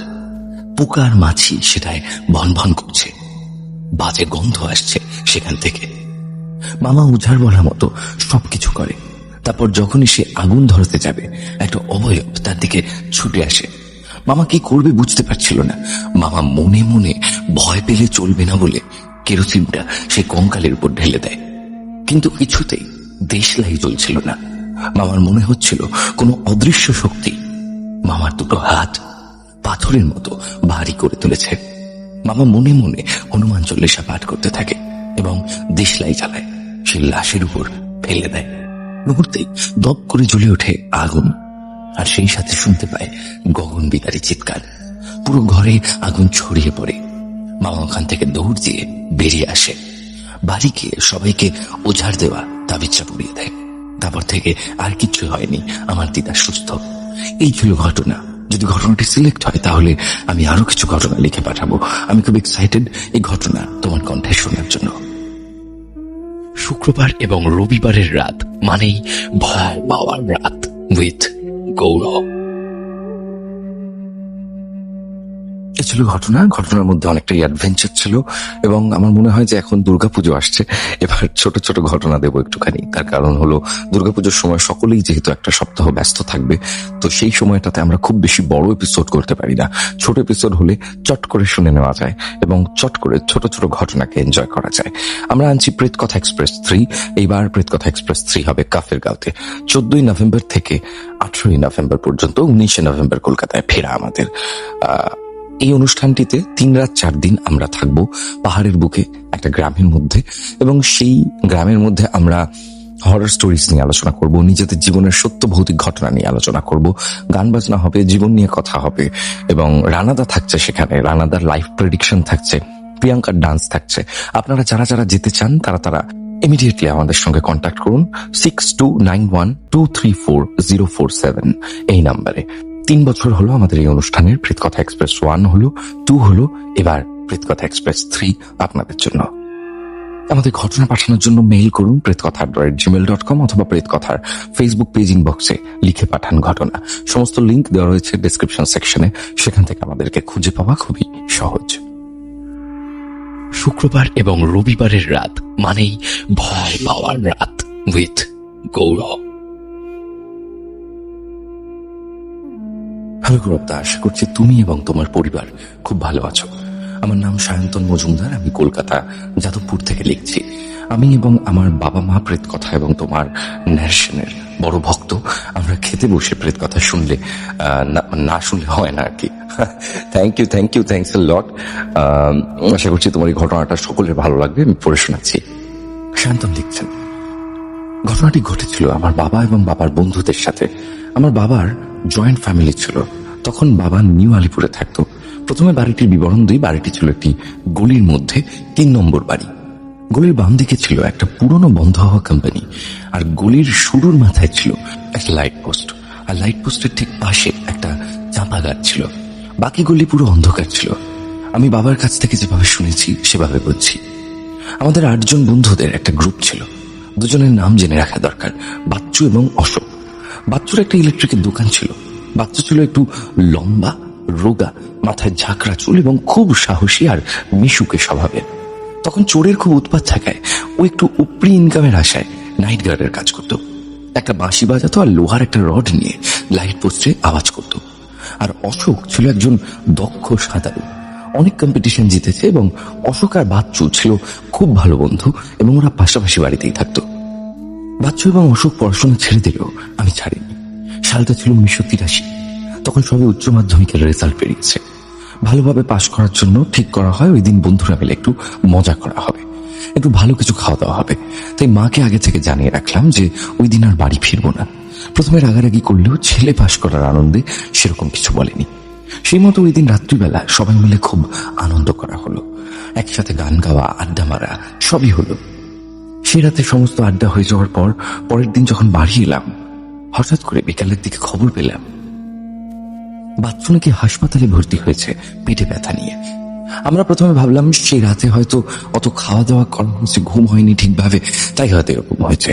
তো আমি আর বাকি সবাই গেলাম হাসপাতালে। গিয়ে দেখি বাচ্চু ব্যথায় ছটফট করছে। ডাক্তাররা বললেন যে ওর নাকি অ্যাপেন্ডিক্স ব্লাস্ট করেছে, তাই এক্ষুনি অপারেশন করতে হবে। সে রাতে আমরা সবাই হাসপাতালে ছিলাম। ভোরের দিকে একটু চোখ লেগে আসে, ঘুম ভেঙে যায় ডাক্তারদের ডাকে। উঠে বসে জিজ্ঞাসা করলাম বাচ্চু কেমন আছে। ডাক্তার জানালেন, এমন কিছু জানালেন যেটা নিজের কানে বিশ্বাস হচ্ছিল না। রাত্রিবেলা 1:37 বাচ্চু মারা গেছে। এই কথাটা শুনে আমরা সবাই ভেঙে পড়ি। সব থেকে বেশি শক পায় অশোক। ওকে কিছুতেই সামলানো যাচ্ছিল না। সে রাতে আমরা সেরকম ভাবে কেউই ঘুমোতে পারিনি। শ্মশানে যাই বাচ্চুর শেষকৃত্য সম্পূর্ণ করার জন্য। বারবার মনে হচ্ছিল এই তো বেশ ভালো ছিল ছেলেটা, হঠাৎ করে এরকম কি করে হলো। ঘটনাটা শুরু হলো 5 দিন পর। সব বন্ধুরা যখন একসাথে বসেছিলাম তখন অশোক বলে যে কাল রাতে বাচ্চু নাকি অশোকের নাম ধরে ডাকছিল। আমরা ভাবলাম ওর সব থেকে কাছের বন্ধু চলে গেছে, তাই হয়তো এরকম কথা মাথায় আসছে। তাই ওকে বেশি ভাবতে বারণ করলাম। এর ঠিক 3 দিন পর অশোক বলল গতকাল রাতে নাকি রাত 2টো নাগাদ অশোকের বাড়ির চারপাশে কারোর হাঁটার শব্দ আর একটা বাঁশি বাজানোর শব্দ পাওয়া গেছে, ঠিক যেরকম ভাবে বাচ্চু বাজাতো। আমরা তো অবাক হয়ে যাই, কারণ এখনো কোনো নতুন নাইট গার্ড আসেনি। অশোক সবসময় খুব মন মরা থাকতো। আমরা যতক্ষণ থাকতাম ওকে বুঝতে দিতাম না। মাঝে মধ্যে অশোক খুব অদ্ভুত কথা বলতো। ও বলতো বাচ্চু কোথাও যায়নি রে, এখানেই আছে। আমরা ভাবতাম সবচেয়ে কাছের বন্ধুর শোক ও হয়তো নিতে পারছে না। পরদিন সকালে খবর আসে অশোক সকালে দিঘের জলে ডুবে মারা গেছে। আমরা খুব অবাক হই, কারণ ও খুবই ভালো সাঁতার পারত আর দিঘের গভীরতাও খুব বেশি ছিল না। এই ঘটনাটা আমাদের সবার মধ্যে খুব ভয় সৃষ্টি করে। বারবার অশোকের কথাগুলো ভাবতে থাকলাম। বাচ্চু এখানেই আছে, ও কোথাও যায়নি। এরপর থেকে মা সন্ধে হওয়ার পর বাড়ি থেকে বেরোতে দিত না। এরপর শুরু হলো নানান রকম কার্যকলাপ। রাত 11টার পর গলি দিয়ে যারাই যেত তারাই মনে করতো কেউ যেন তাদের পিছনে আসছে। বাচ্চুর বাবা মা ছাড়াও অনেকেই শুনতো রাতের বেলা কেউ যেন লোহার রড দিয়ে লাইট পোস্টে আওয়াজ করছে, বাঁশি বাজাচ্ছে, ঠিক যেমন ভাবে বাচ্চু করতো। অনেকের মুখেই শোনা যেত রাতের বেলা একজন লম্বা রোগা কেউ চাঁপা গাছের তলায় দাঁড়িয়ে থাকতো। রাতের বেলা ওই গলি দিয়ে যাওয়ার সাহস কেউ পেত না। আর রাত হলেই লাইট পোস্টে রড মারার আওয়াজ, কিন্তু কেউ কোথাও নেই। নতুন কোনো নাইট গার্ড আসতে চাইতো না। এই আওয়াজ আমি এবং আমার বাবা মা সবাই শুনতাম, রাত হলে একটা আতঙ্ক কাজ করত। ওই বাড়ি ছেড়ে চলে আসি আজ প্রায় 12 বছর হবে। এখন সেই চাপা গাছটি আর নেই এবং গলিতে আরো 3টে লাইট লাগানো হয়েছে। বন্ধুদের এখনো জিজ্ঞাসা করলে বলে বাচ্চুর বাড়ি আজও ফাঁকা, কেউ রাতের বেলা ওখান দিয়ে পার হয় না। এখনো নাকি মাঝরাতে বাঁশি বাজানোর আর লাইট পোস্টে ডট মারার আওয়াজ হয়। বাচ্চু যেন এই গলির অতন্ত্র প্রহরী হয়ে কাজ করে যাচ্ছে। এই ছিল ঘটনা আমার বাবার সাথে ঘটে যাওয়া। ভালো লাগলে দর্শকদের শুনিও। ভালো থেকো। আমার কাছে আরো অনেক সত্য ঘটনা আছে যা আমার ঠাকুরদার সাথে ঘটেছিল। এই ঘটনাটা সিলেক্ট হলে আরো পাঠাবো। ঘটনা ঠিকভাবে সাজিয়ে লিখতে পারলাম না, তুমি তোমার মতন করে বলো। ঘটনার সত্যতা যাচাইয়ের জন্য কল করতে পারো। আজও সেই লাইট পোস্টের গলি আছে, সেই ঝিলও আছে। যেভাবে লেখা আছে আমি সেভাবেই পড়ছি। প্রিয় রাসেল ভাই, আসসালামু আলাইকুম। আমি হুমায়রা বলছি, মিরপুর, ঢাকা থেকে। কিছুদিন আগে প্রচারিত উল্টোকরণের ঘটনা সবাই অনেক পছন্দ করেছেন। সবার কমেন্ট পড়ে তাই মনে হলো। আমারও ভালো লেগেছে ঘটনাটা। এই ঘটনাটা শুনে আমারও একটা ঘটনার কথা মনে পড়ে গেল, যেটা উল্টোকরণ কিনা জানি না। আমার কাছে মনে হলো কিছুটা সেরকমই। যদি ভুল হয় তবে লিসেনারগণ আমাকে ক্ষমা করবেন। ঘটনাটা আমি শুনেছি বেশ কিছুদিন আগে আমার এক রিলেটিভের কাছে। আমার সাথে কিংবা আমার রিলেটিভের সাথে ঘটা কোনো ঘটনা নয়, বলতে পারেন থার্ড হ্যান্ড ঘটনা। আসলে যারা ভৌতিক ব্যাপারগুলো বিশ্বাস করে তারা বোধহয় সব জায়গাতেই ভৌতিক কিছু খুঁজে বেড়ায়। আমিও তার ব্যতিক্রম নই। তাই যেখানেই যাই, সুযোগ পেলেই এইরকম ঘটনা শোনার চেষ্টা করি। ঘটনা ঘটেছে যে পরিবারের সাথে, তারা মুসলিম কিন্তু বাঙালি নয়, থাকেন অস্ট্রেলিয়ার সিডনিতে এবং তারা লেবানিজ বংশোদ্ভূত। আপনি হয়তো জানেন অস্ট্রেলিয়ায় প্রচুর লেবানিজ বসবাস করে। সেরকমই একটা ফ্যামিলি যার সাথে ঘটনাটি ঘটেছে। কথা না বাড়িয়ে চলে যাচ্ছি মূল ঘটনায়। আমার রিলেটিভ যেভাবে বলেছে আমি সেভাবেই শেয়ার করছি।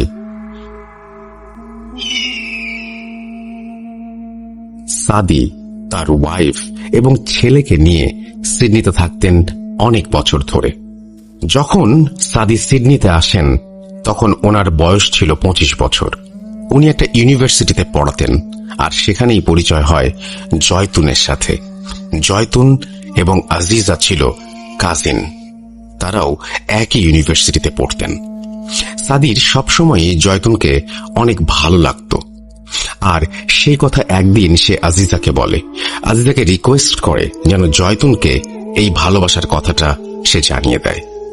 কিছুদিন পার হয়ে গেল, কিন্তু জয়তুনের কাছ থেকে হাঁ বা না সূচক কোনো উত্তর না আসায় সাহস করে উনি নিজেই জয়তুনকে মনের কথা বলে দিলেন।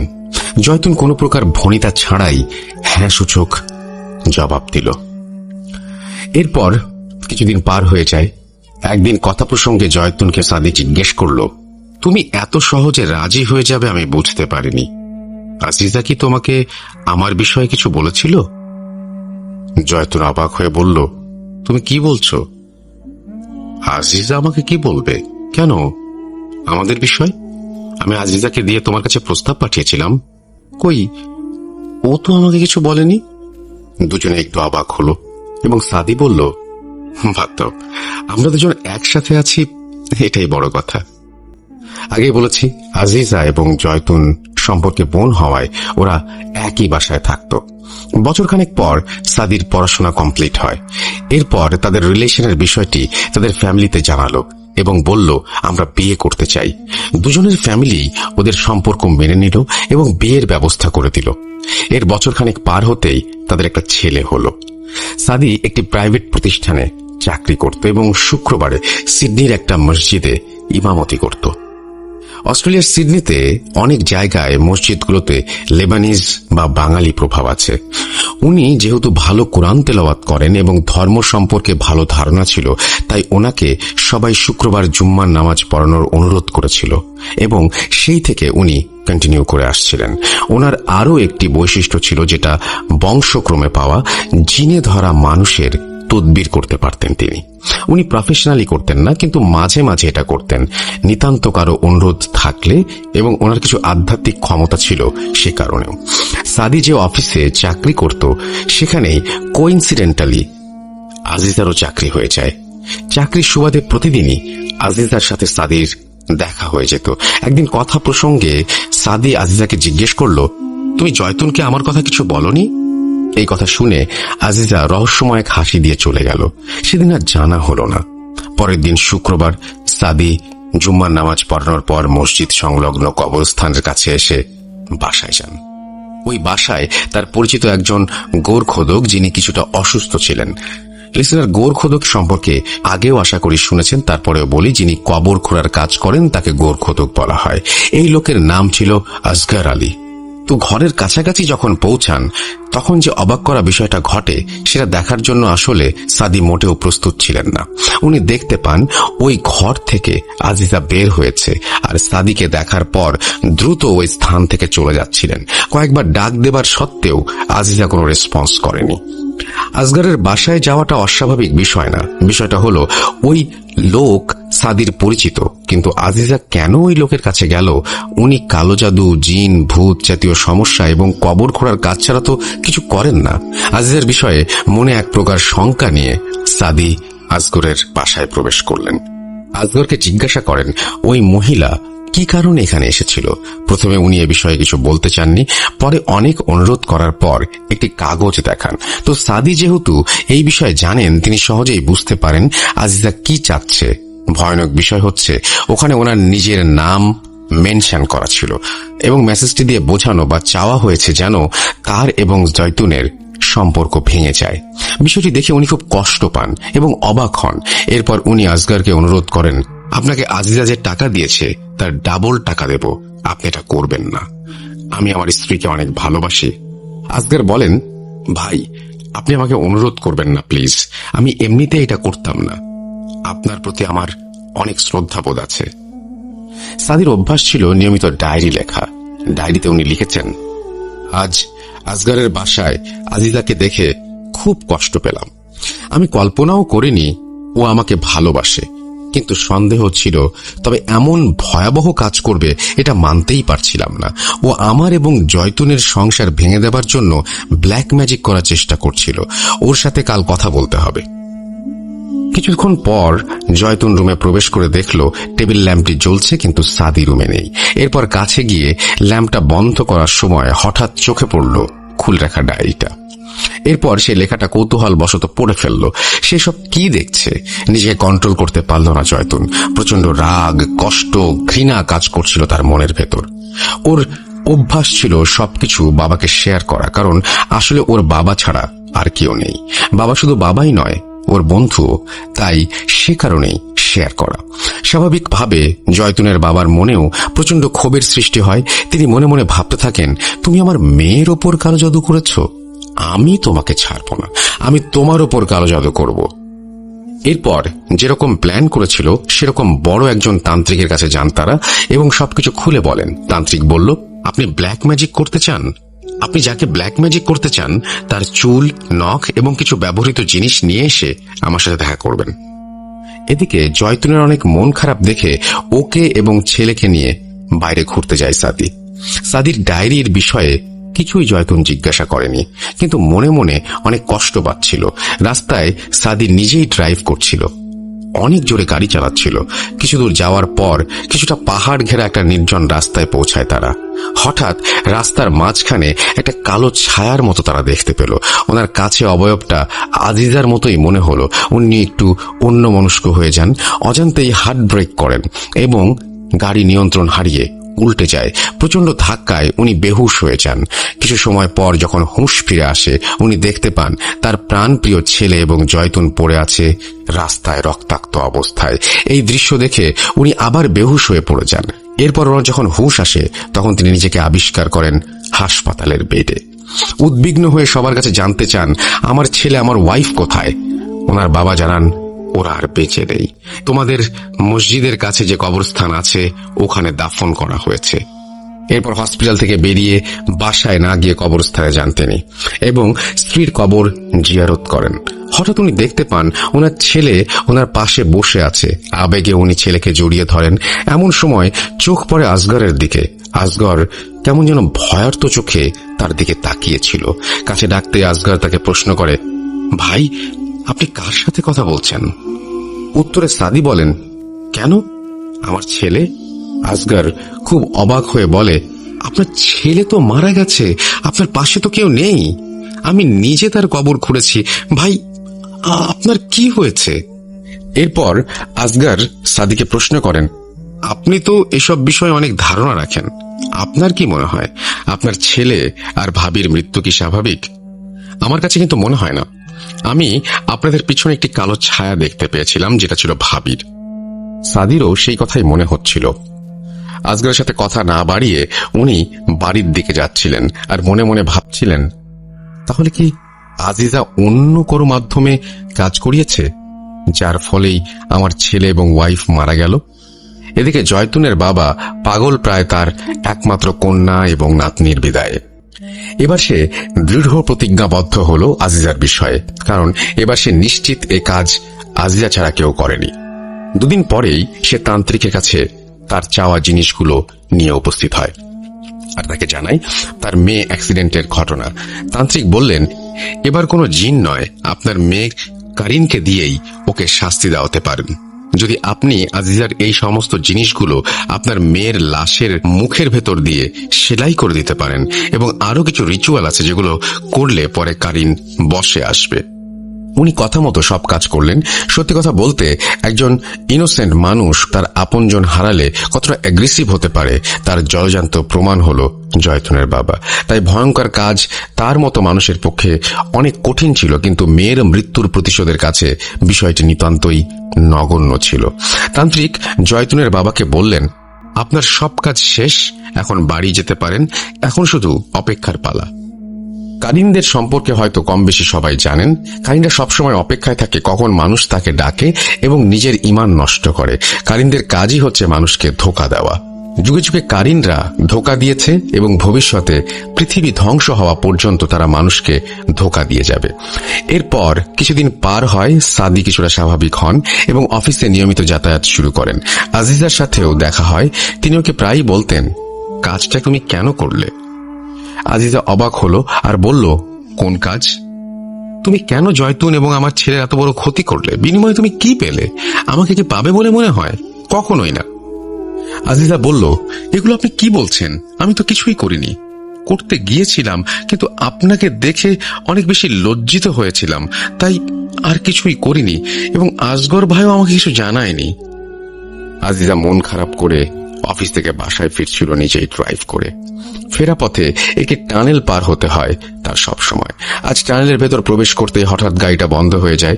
বিষয়টা খুব অবাক করা ছিল, কারণ গাড়ির সবকিছুই ঠিকঠাক ছিল এবং ট্যাঙ্ক ফুল ছিল। গাড়ি তো বন্ধ হয়ে যাওয়ার কথা না। এরপর ওনার ফ্রেন্ডকে ফোন করে লোকেশনটা জানালো এবং বলল, আমাকে একটু পিক করতে পারবা? কিছু সময় পার হয়ে যায়, কিন্তু কোনো গাড়িও আশেপাশে দেখা যাচ্ছিল না যে কারো লিফট চাইবে। তবুও চেক করার জন্য যখনই ডোর খুলে বাইরে পা দিল, কেমন একটা ভারী ফিল হতে লাগলো। গা শিউরে উঠল। ভয়ে ভয়ে গাড়ির পেছনের ব্যাগডালা খুলতে যাবে, তখনই টক টক করতে করতে একটা ছোট বল এসে তার পায়ের কাছে থামলো। উনি ভয়ে ভয়ে বলল, এনিবডি হিয়ার? কোথাও থেকে কোনো রেসপন্স আসলো না। এবার বলটার দিকে তাকালো এবং বোঝার চেষ্টা করলো বলটা কেমন যেন পরিচিত লাগছে। মনে পড়ল, এটা তো জয়তুনের ছেলের বল। এটা এখানে কিভাবে আসলো? তৎক্ষণাৎ তার পায়ের আওয়াজ পেতেই মুখ তুলে তাকাতেই দেখতে পেল জয়তুনের ছেলেকে। তার সেই সুন্দর মুখটা থ্যাতলানো অবস্থায় গুটি গুটি পায়ে এগিয়ে আসছে তার দিকে। ওহ, কি ভয়ঙ্কর দৃশ্য! কোনো কিছু না ভেবে এক দৌড়ে গাড়িতে এসে দরজা লাগিয়ে দিল এবং ভয়ে কাঁপতে লাগলো এবং বলতে লাগলো, এটা আমি কি দেখলাম? হে আল্লাহ, আমাকে ক্ষমা করো। যা দোয়া জানে সব পড়তে শুরু করলো এবং দোয়া পড়তে পড়তে অজ্ঞান হয়ে পড়ল। এরপর ওনার বন্ধু এসে ওনাকে সেখান থেকে উদ্ধার করে সেন্সলেস অবস্থায়। আসলে এরকম সিচুয়েশনে না পড়লে ব্যাপারটা কতটা ভয়ঙ্কর সেটা বোঝা মুশকিল। ওই দিন থেকে এরকম ইনসিডেন্টস তার সাথে সবসময় ঘটতেই লাগলো, যা তাকে আস্তে আস্তে মানসিকভাবে বিপর্যস্ত করে ফেলল। সবসময় তার আশেপাশে জয়তুন বা তার ছেলেকে দেখতে পেত। সে সবসময় শুধু একা একা চিৎকার করে বলতো, জয়তুন, আমি তোর কোনো ক্ষতি করিনি, আমাকে ছেড়ে দে। আস্তে আস্তে আজিজা তার মানসিক ভারসাম্য হারিয়ে ফেলে এবং জয়তুনের বাবাকে বা আশেপাশে যেই আসতো তাকে আঘাত করত, এমনকি মাঝে মাঝে কামড়ে দিত। অফিস যাওয়া বন্ধ করে দিয়েছে অনেকদিন আগেই। একসময় তার চাকরি চলে যায়। সাদি কিছুই জানে না কি হয়েছে আজিজার। সে ফোন করে তার শ্বশুরকে আজিজার খবর জানায়। শত হলেও তার স্ত্রীর কাজিন এবং কলিগ। জয়তুনের বাবা জানায় তার করুণ অবস্থার কথা। শুনে সাদি আজিজাকে দেখতে যায়। এ কি হয়েছে? এ কোন আজিজা? এত ভয়ানক লাগছে কেন? তাকে দেখে যে কেউ আঁতকে উঠবে। সাদির যেহেতু এই সব বিষয়ে পূর্ব ধারণা আছে, তাই সে সহজেই বুঝে যায় কি সমস্যা। এটা যে কোনো শারীরিক অসুস্থতা নয় সেটা তার কাছে স্পষ্ট। তার উপর কালো জাদু করা হয়েছে। ওই দিন সে বাসায় ফিরে আসে, আর পরের দিন সে আসগরকে নিয়ে ওর কাছে যায়। সাদি দোয়া পড়ে জিন হাজির করে। জিন জানায় কি হয়েছে বিষয়টা। তার উপর কারিন চালান করা হয়েছে। কারিন কে চালান করেছে এটা জিন স্পষ্টভাবে না বলেই চলে যায়। তবে যাওয়ার সময় বলে যায় যে করেছে সে তোমাদের এই ঘরেই আছে। সবকিছুই দেখছিলেন জয়তুনের বাবা। তার মনে খুব অপরাধ বোধ হতে থাকে, কিন্তু কিছুই বলেন না। এদিকে সাদি কনফিউজড হয়ে যায় এবং আসগরকে প্রশ্ন করে, তুমি করেছো এই কাজ? কে তোমাকে দিয়ে করিয়েছে? আসগর পুরো অবাক হয়ে যায় এবং বলে, এগুলো আপনি আমাকে কি বলছেন? আমি যদি করতাম তাহলে কি আপনার সাথে আসতাম?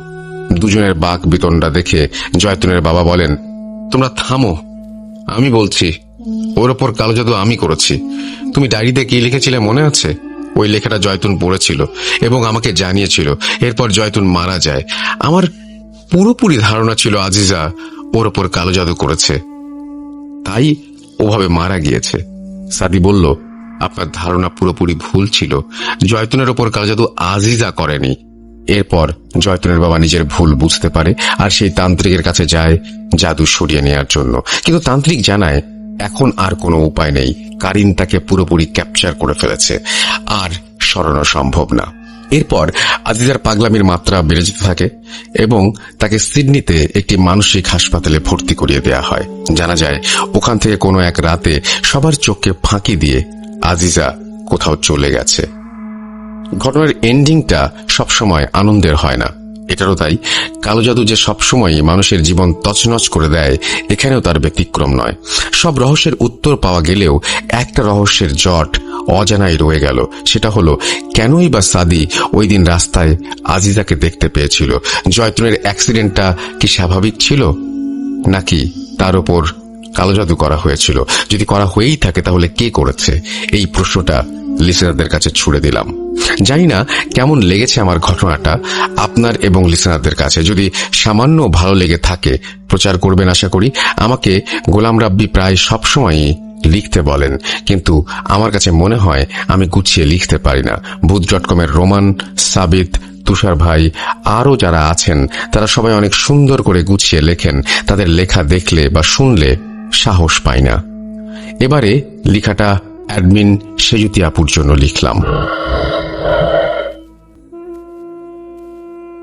এই বলে তিনি তার নাম দিয়েছেন হুমায়রা বিনতে কবির, এবং থ্যাংক ইউ ভেরি মাচ আপনার এই ঘটনাটি পাঠানোর জন্য। এবং আমি বিশ্বাস করি যে আপনাদের কাছে এরকম ঘটনা অসংখ্য রয়েছে। সেই ঘটনাগুলো আমাদের কাছে পাঠিয়ে দিন। আমরা অপেক্ষায় আছি আপনাদের ঘটনার।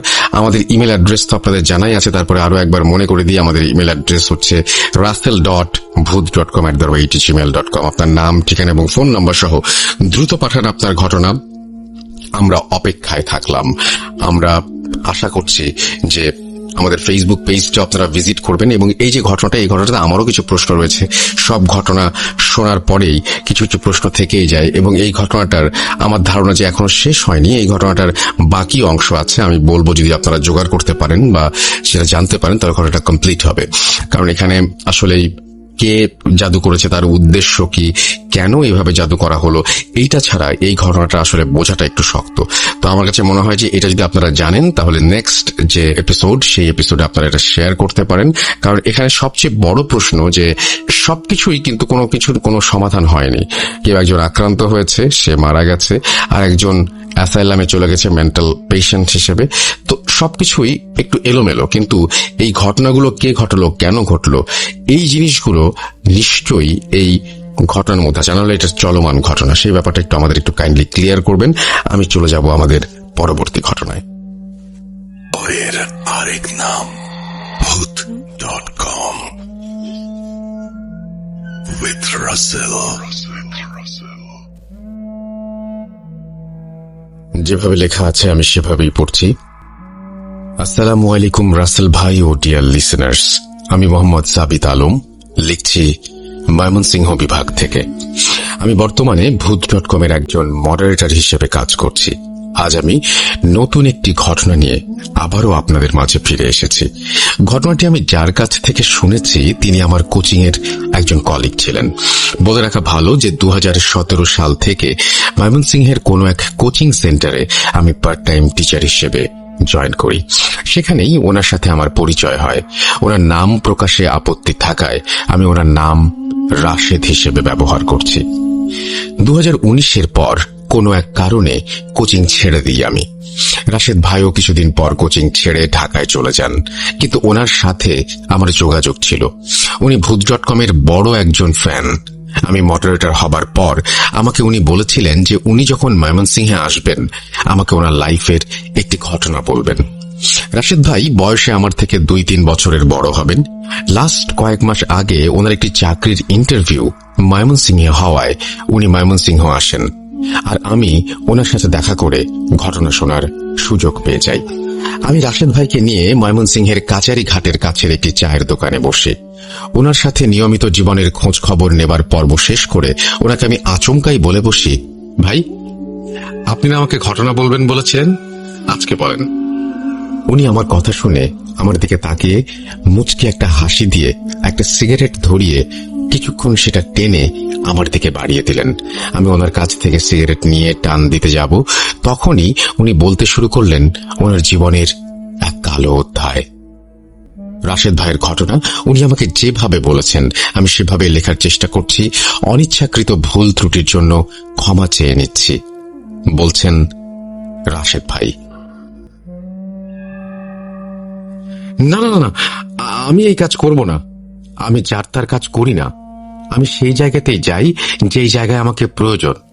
তোর পরিবার বা তোর বোনের সুস্থতার উসিলা হবার নির্দেশ যদি আমি পাই তবেই আমি যাব কাজ করতে। আমার কাছে কেউ আসে না, আমি নিজে সেখানে যাই যেখানে উসিলা হিসেবে আমাকে প্রয়োজন হয়। বলছিলেন হুজুর। হুজুরের মুখ থেকে এসব কথা শুনে আমি আর আমার বন্ধু মাহিন হতাশ হয়ে সেখান থেকে চলে আসছিলাম। মাহিন আমার কাঁধে হাত দিয়ে বলল, বন্ধু সব ঠিক হয়ে যাবে, অন্য কোনো হুজুরের কাছে যাই চল। আমার তখন কোনো হিতাহিত জ্ঞান ছিল না। যে যাই সাজেস্ট করছিল তাই করছিলাম, কোনো সুযোগ ছাড়তে চাচ্ছিলাম না। কি জানে পেয়েও তো যেতে পারি কোনো সমাধান।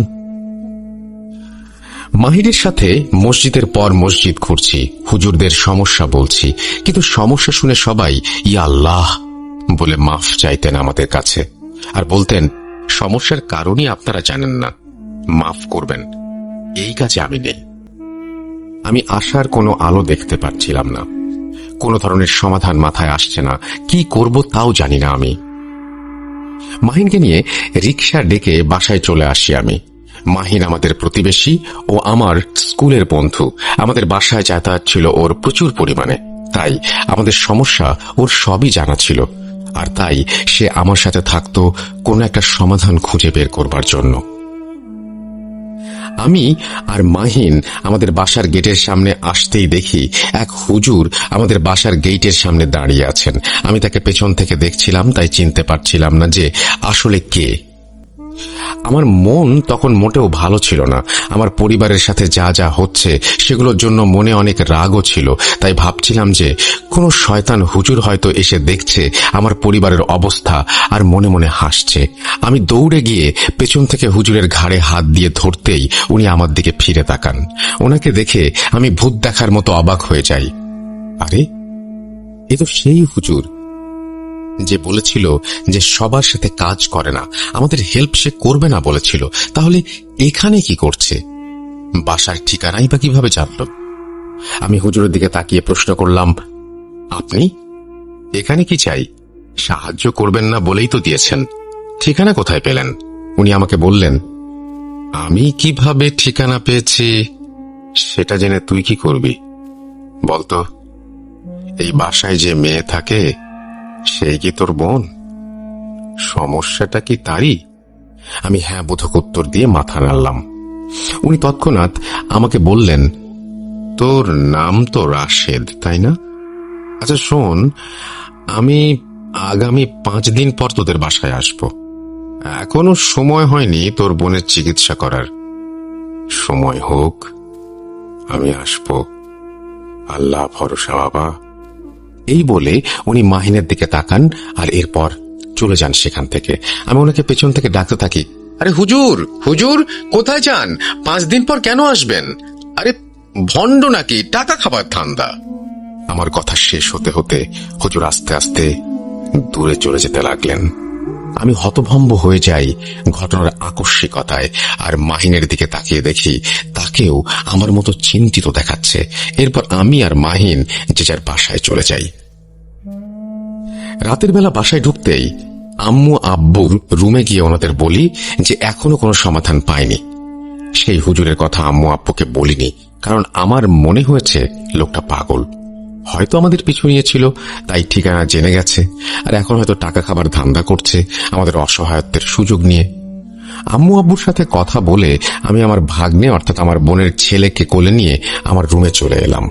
আমার ভাগ্নের বয়স প্রায় 2.5 বছর, কিন্তু সে প্রায়ই তার মায়ের আদর থেকে বঞ্চিত। ভাগ্নেকে কোলে নিয়ে আমি আমার রুমে পায়চারি করছিলাম আর ভাবছিলাম যে কি হবে আমাদের আর আমার বোনের পরিবারের, আর আমার ভাগ্নেটারই বা কি হবে। ভাবতে ভাবতে দেখি আমার ভাগ্নে ঘুমিয়ে গেছে আমার কোলে। ভাগ্নেকে আমি রুমে দিয়ে এসে আমার বোনের রুমের দরজার সামনে দাঁড়াই। দরজাটা লক করা, কিন্তু কেন? বোনের রুমের দরজার ভেতর থেকে খুব ভারী গলার আবছা আওয়াজ পাচ্ছিলাম। তোর ক্ষমতা আছে আমাকে ধরে রাখার? সময় চলে আসছে, আর কিছুদিন বাকি। এরপর আবার শুনতে পেলাম হালকা গলার আওয়াজ, ইনশাআল্লাহ তোর সব ধোঁকা থেকে মুক্তি দেবেন আল্লাহ। এরপরেই আপুর রুমের থেকে চিৎকারের আওয়াজ শুনি আমি। মনে হচ্ছে কেউ যেন কাউকে এতই মারছে বা টর্চার করছে যে ব্যথায় সে এভাবে কাতরাচ্ছে আর চিৎকার করছে। আমি আপুর রুমের দরজা খুলে আপুর রুমের লাইট জ্বালাতে গিয়ে দেখি আপু বিছানায় ঘুমাচ্ছেন। যদিও এই সমস্যা নতুন নয়, তারপরও আবারও অবাক হয়ে আমি ভাবতে থাকি, শব্দগুলো তাহলে কে করলো এতক্ষণ? আপু তো ঘুমাচ্ছে। ভাবতে ভাবতে আমি আপুর পাশে গিয়ে বসি। ওনার মাথায় হাত বুলিয়ে দিচ্ছিলাম আর ওনার পাশেই বিছানায় হেলান দিয়ে ঘুমিয়ে গিয়েছিলাম প্রায়। তখনই হঠাৎ আমার দম আটকে গেল আর কেউ আমার বাম কানের কাছে ফিসফিস করে বলতে লাগলো, 5 দিন, 5 দিন ওকে আসতে বারণ কর, না হলে তোর বোনের মতো অবস্থা করব। এরপরেই আমার ডান কানে শুনতে পেলাম, ভয় পেও না। এরপর আমার দম ফিরে আসছিল, আর যে আমার ডান কানে কথা বলছিল মনে হচ্ছিল তার শ্বাসকেও রোধ করে রেখেছে। সে খুব স্ট্রাগল করতে করতে বলছিল, আল্লাহ, আল্লাহর ওপর ভরসা রাখো, কিচ্ছু হবে না। এরপর আমি আমার গলায় একটি হাতের তীব্র চাপ অনুভব করতে পারি আর চোখ খুলে দেখি আপু ঘুমিয়ে, কিন্তু ওনার হাত আমার গলায়। উনি ঘুমন্ত অবস্থাতেই আমার গলা টিপে ধরেছেন। ঠোঁট দিয়ে আওয়াজ বের হচ্ছিল, মরণ আসলে মানুষ কি করে দেখবি, এইভাবে চিৎকার দেয় যখন তার শরীরের রূহ শরীর ছেড়ে দেয়। এই বলে আপু রুমে থাকা অবস্থায় এমন চিৎকার দিলেন যে আমার কানের পর্দা ফেটে যাচ্ছিল। এরপর আমি বিছানা থেকে লাফিয়ে উঠে দেখি আমার আপু এখনো ঘুমে আর চারপাশে সবকিছু স্বাভাবিক। আমি আপুর মাথায় হাত বুলিয়ে দেই আর রুম থেকে বেরিয়ে আসছিলাম। এমন সময় আপু পেছন থেকে বলল, কি কেমন দেখলি? মজা না? বল, মজা না? আমি এই কথা শুনে পেছন ফিরে তাকাতেই দেখলাম আপু বিছানায় বসে, আর উনি যখন কথা বলছিলেন ওনার মুখ থেকে কিছু ধোঁয়ার মতো বের হচ্ছিল, যার গন্ধ এত বেশি বাজে ছিল যে আমি জায়গায় দাঁড়িয়ে বমি করে ফেলি, মেঝেতে বসে পড়ি। এরপর আপু আস্তে আস্তে আমার দিকে এগিয়ে আসলেন আর আমার সামনে দাঁড়িয়ে বললেন, ঠিক এইভাবে তোর রূহ তোর ভেতর থেকে টেনে বের করে ফেলবো। যদি আর ওই পথে যাস, দেখবি কিভাবে করব, দেখবি, দেখ তবে। এই বলে আপু আমার গলার দিকে হাত বাড়াচ্ছিলেন, আর তখনই আপু মাঝ পথে পড়ে যান, আর আমাকে সেই হালকা গলার আওয়াজে খুব কষ্ট করে বলে, চলে যাও, এখান থেকে চলে যাও, ও আমাকে বন্দি করছে, তোমাকেও করবে, আমি ওকে বেশিক্ষণ আটকে রাখতে পারবো না, তাড়াতাড়ি চলে যাও। আমি আমার শরীরের সমস্ত শক্তি দিয়ে মেঝে থেকে উঠে রুমের বাইরে বেরিয়ে যাব বলে ঠিক করি, কিন্তু নিজের বোনকে এমন অবস্থায় দেখে আমি রাগে, দুঃখে আর কষ্টে আপুর সামনে গিয়ে ওনাকে দাঁড় করাই, আর ওনার দুই কাঁধে হাত দিয়ে ঝাঁকি দিয়ে বলি, কি চাস তুই শয়তান? আল্লাহকে ভয় কর, ওনার ক্রোধকে ভয় কর, জাহান্নামী, তুই কি চাস? এই কথা শুনে আপু একেবারে নিস্তেজ হয়ে দাঁড়িয়ে রইল। আমি ওনাকে এভাবে নিশ্চুপ দাঁড়িয়ে থাকতে দেখে ভয় পেয়ে একটু পিছিয়ে যেতে নিলে আপু আমার হাত ধরে আমাকে জড়িয়ে ধরেন আর বলেন, আগে শরীর চাই, পরে রুহ, আগে তোর বোনেরটা, পরে তোরটা, এরপর তোর মা বাবার। আমাকে জাগিয়ে অনেক ভুল করেছে ও, আমাকে কেন ডাকলো? আমি এবার সব শেষ। আপু কথাটা শেষও করতে পারেনি, তার আগেই উনি আমাকে ছেড়ে দেন আর আমার থেকে দূরে সরে গিয়ে হালকা আওয়াজে বলেন, চলে যেতে বললাম না তোকে, চলে যা, ও তোকে বন্দি করার আগে চলে যা।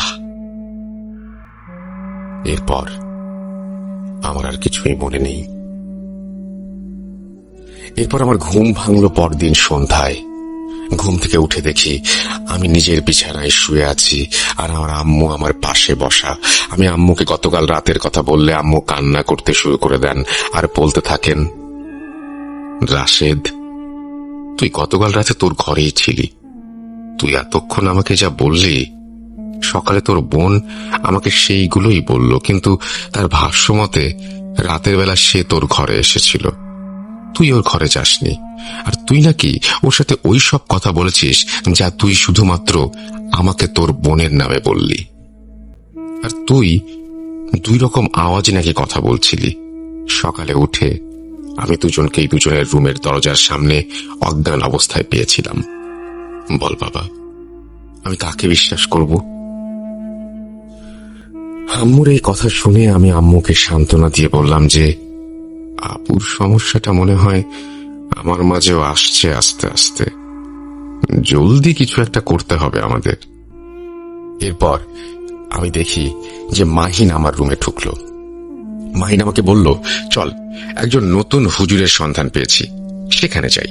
মাহিনের কথা শুনে আমি আর কোনো কিছু না ভেবে শার্ট পরে মাহিনের সাথে চলে যেতে লাগলাম।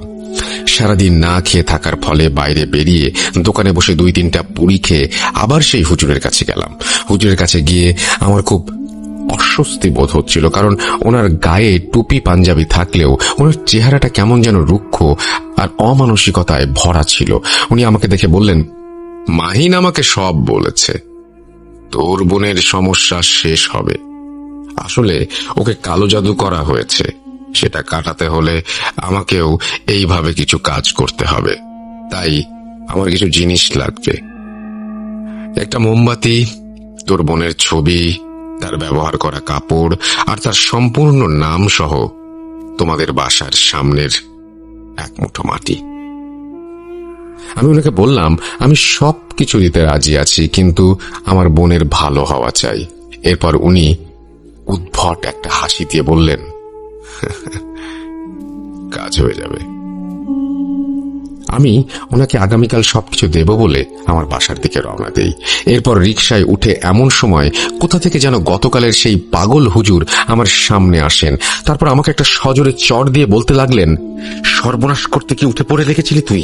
তোকে বললাম না 5 দিন পর আসবো, তুই কেন এখানে এলি? আমি চড় খেয়ে কিছুটা স্তব্ধ হয়ে যাই, আর ওনার প্রশ্ন শুনে নিজেকে সামলে ওনাকে জিজ্ঞেস করি যে, আপনি এখানে? আমাকে মারলেন যে? আপনি আমার পিছু করছেন টাকা খাবার জন্য? ওসব হবে না। এরপর উনি আমাকে খুব ঠান্ডা গলায় বললেন, টাকা? তুই ভেবেছিস আমি টাকার জন্য এসব করছি? তুই জানিস আমি কে? আমি একজন ইঞ্জিনিয়ার ছিলাম।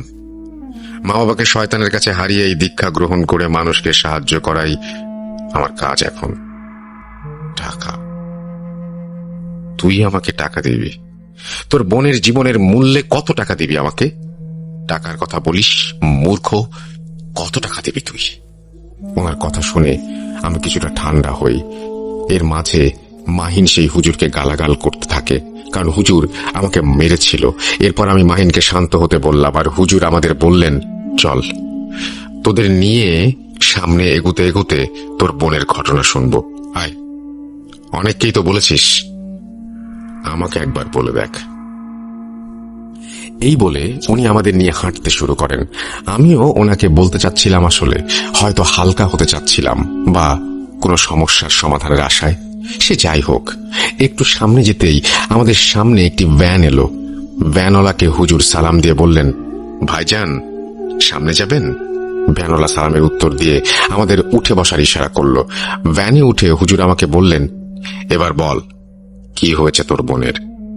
আমিও হুজুরকে বলতে লাগলাম, আমার বোনের নাম রিমা, আমার থেকে 3 বছরের বড়। আমি যখন ইন্টারমিডিয়েটে, তখন ওর বিয়ের জন্য পাত্র দেখা হচ্ছিল। আমার বোন খুব লক্ষ্মী আর ঘরোয়া টাইপের একজন মেয়ে, দেখতেও বেশ সুন্দর, কিন্তু কিছুতেই কোনো সম্বন্ধ বিয়ে অবধি গড়াচ্ছিল না।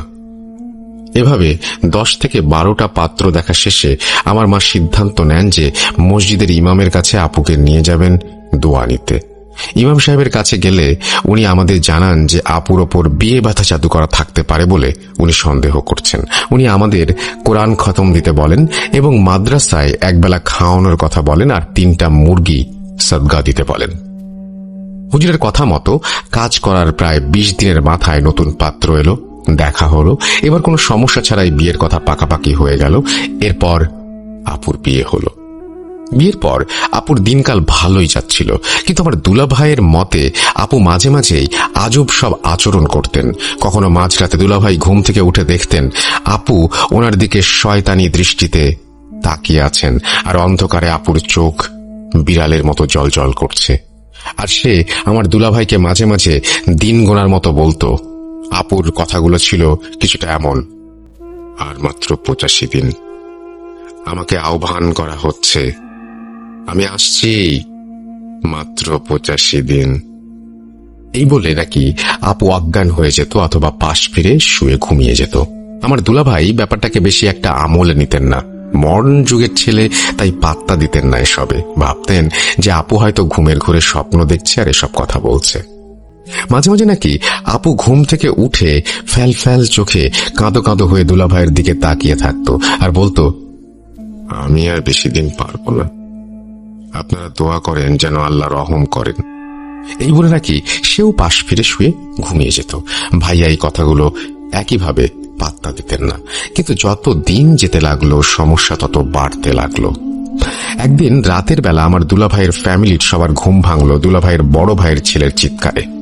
তার চিৎকার শুনে সবাই ঘুম থেকে উঠে তাকে খুঁজতে থাকে, কিন্তু কোথাও খুঁজে পাওয়া যায় না। অনেক খোঁজার পর তাকে বাসায় না পেয়ে এলাকার আশেপাশে খুঁজে আপুর শ্বশুর বাড়ি ফিরলেন।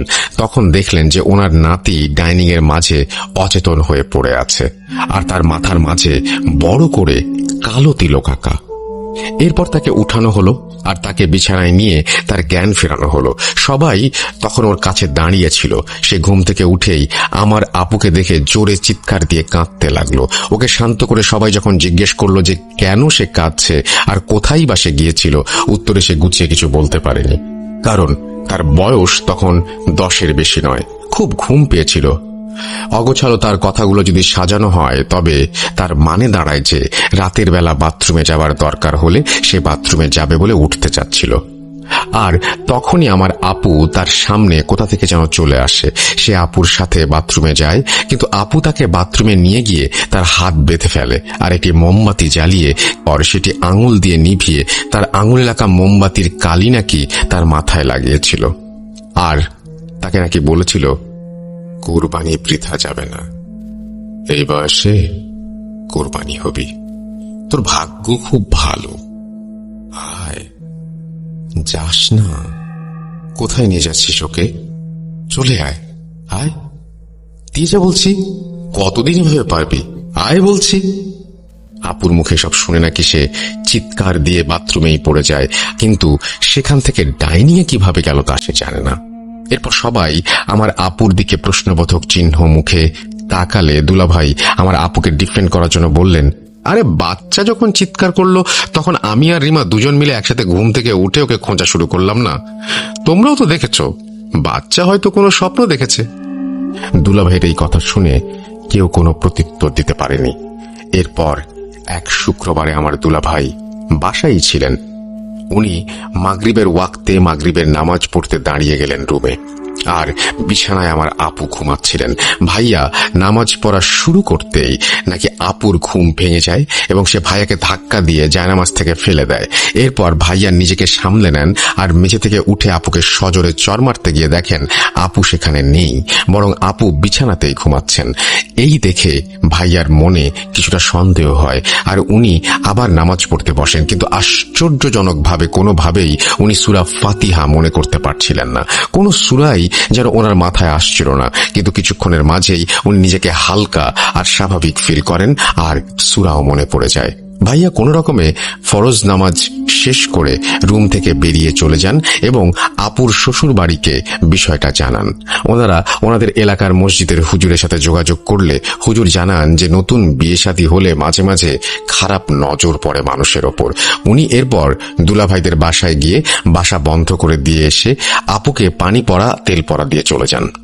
পরের দিন রাতে হুজুর আবার দুলাভাইয়ের বাসায় আসেন আর আম্মুকে বলেন, আপনার ছেলের বউয়ের ওপর একটা কালো ছায়া আছে, কিন্তু কি সেটা কেন আপনার ছেলের বউয়ের ওপর বুঝতে পারছি না। আসলে আমি কবিরাজ নই তো, তাই এসব বিষয়ে খুব বেশি জ্ঞান নেই আমার। তবে আমি কিছু কাজ করে দিচ্ছি, দেখেন যদি সমাধান হয় তবে আল্লাহর মেহেরবানি। এই বলে উনি আপুর ব্যবহারের সমস্ত কাপড় নিয়ে আসতে বলেন এবং প্রত্যেকটা কাপড়ের কোণার অংশ একটু একটু করে পুড়িয়ে দেন এবং এক বালতি পানি পড়ে সেখানে কাপড়গুলো ধুইয়ে দিতে বলেন।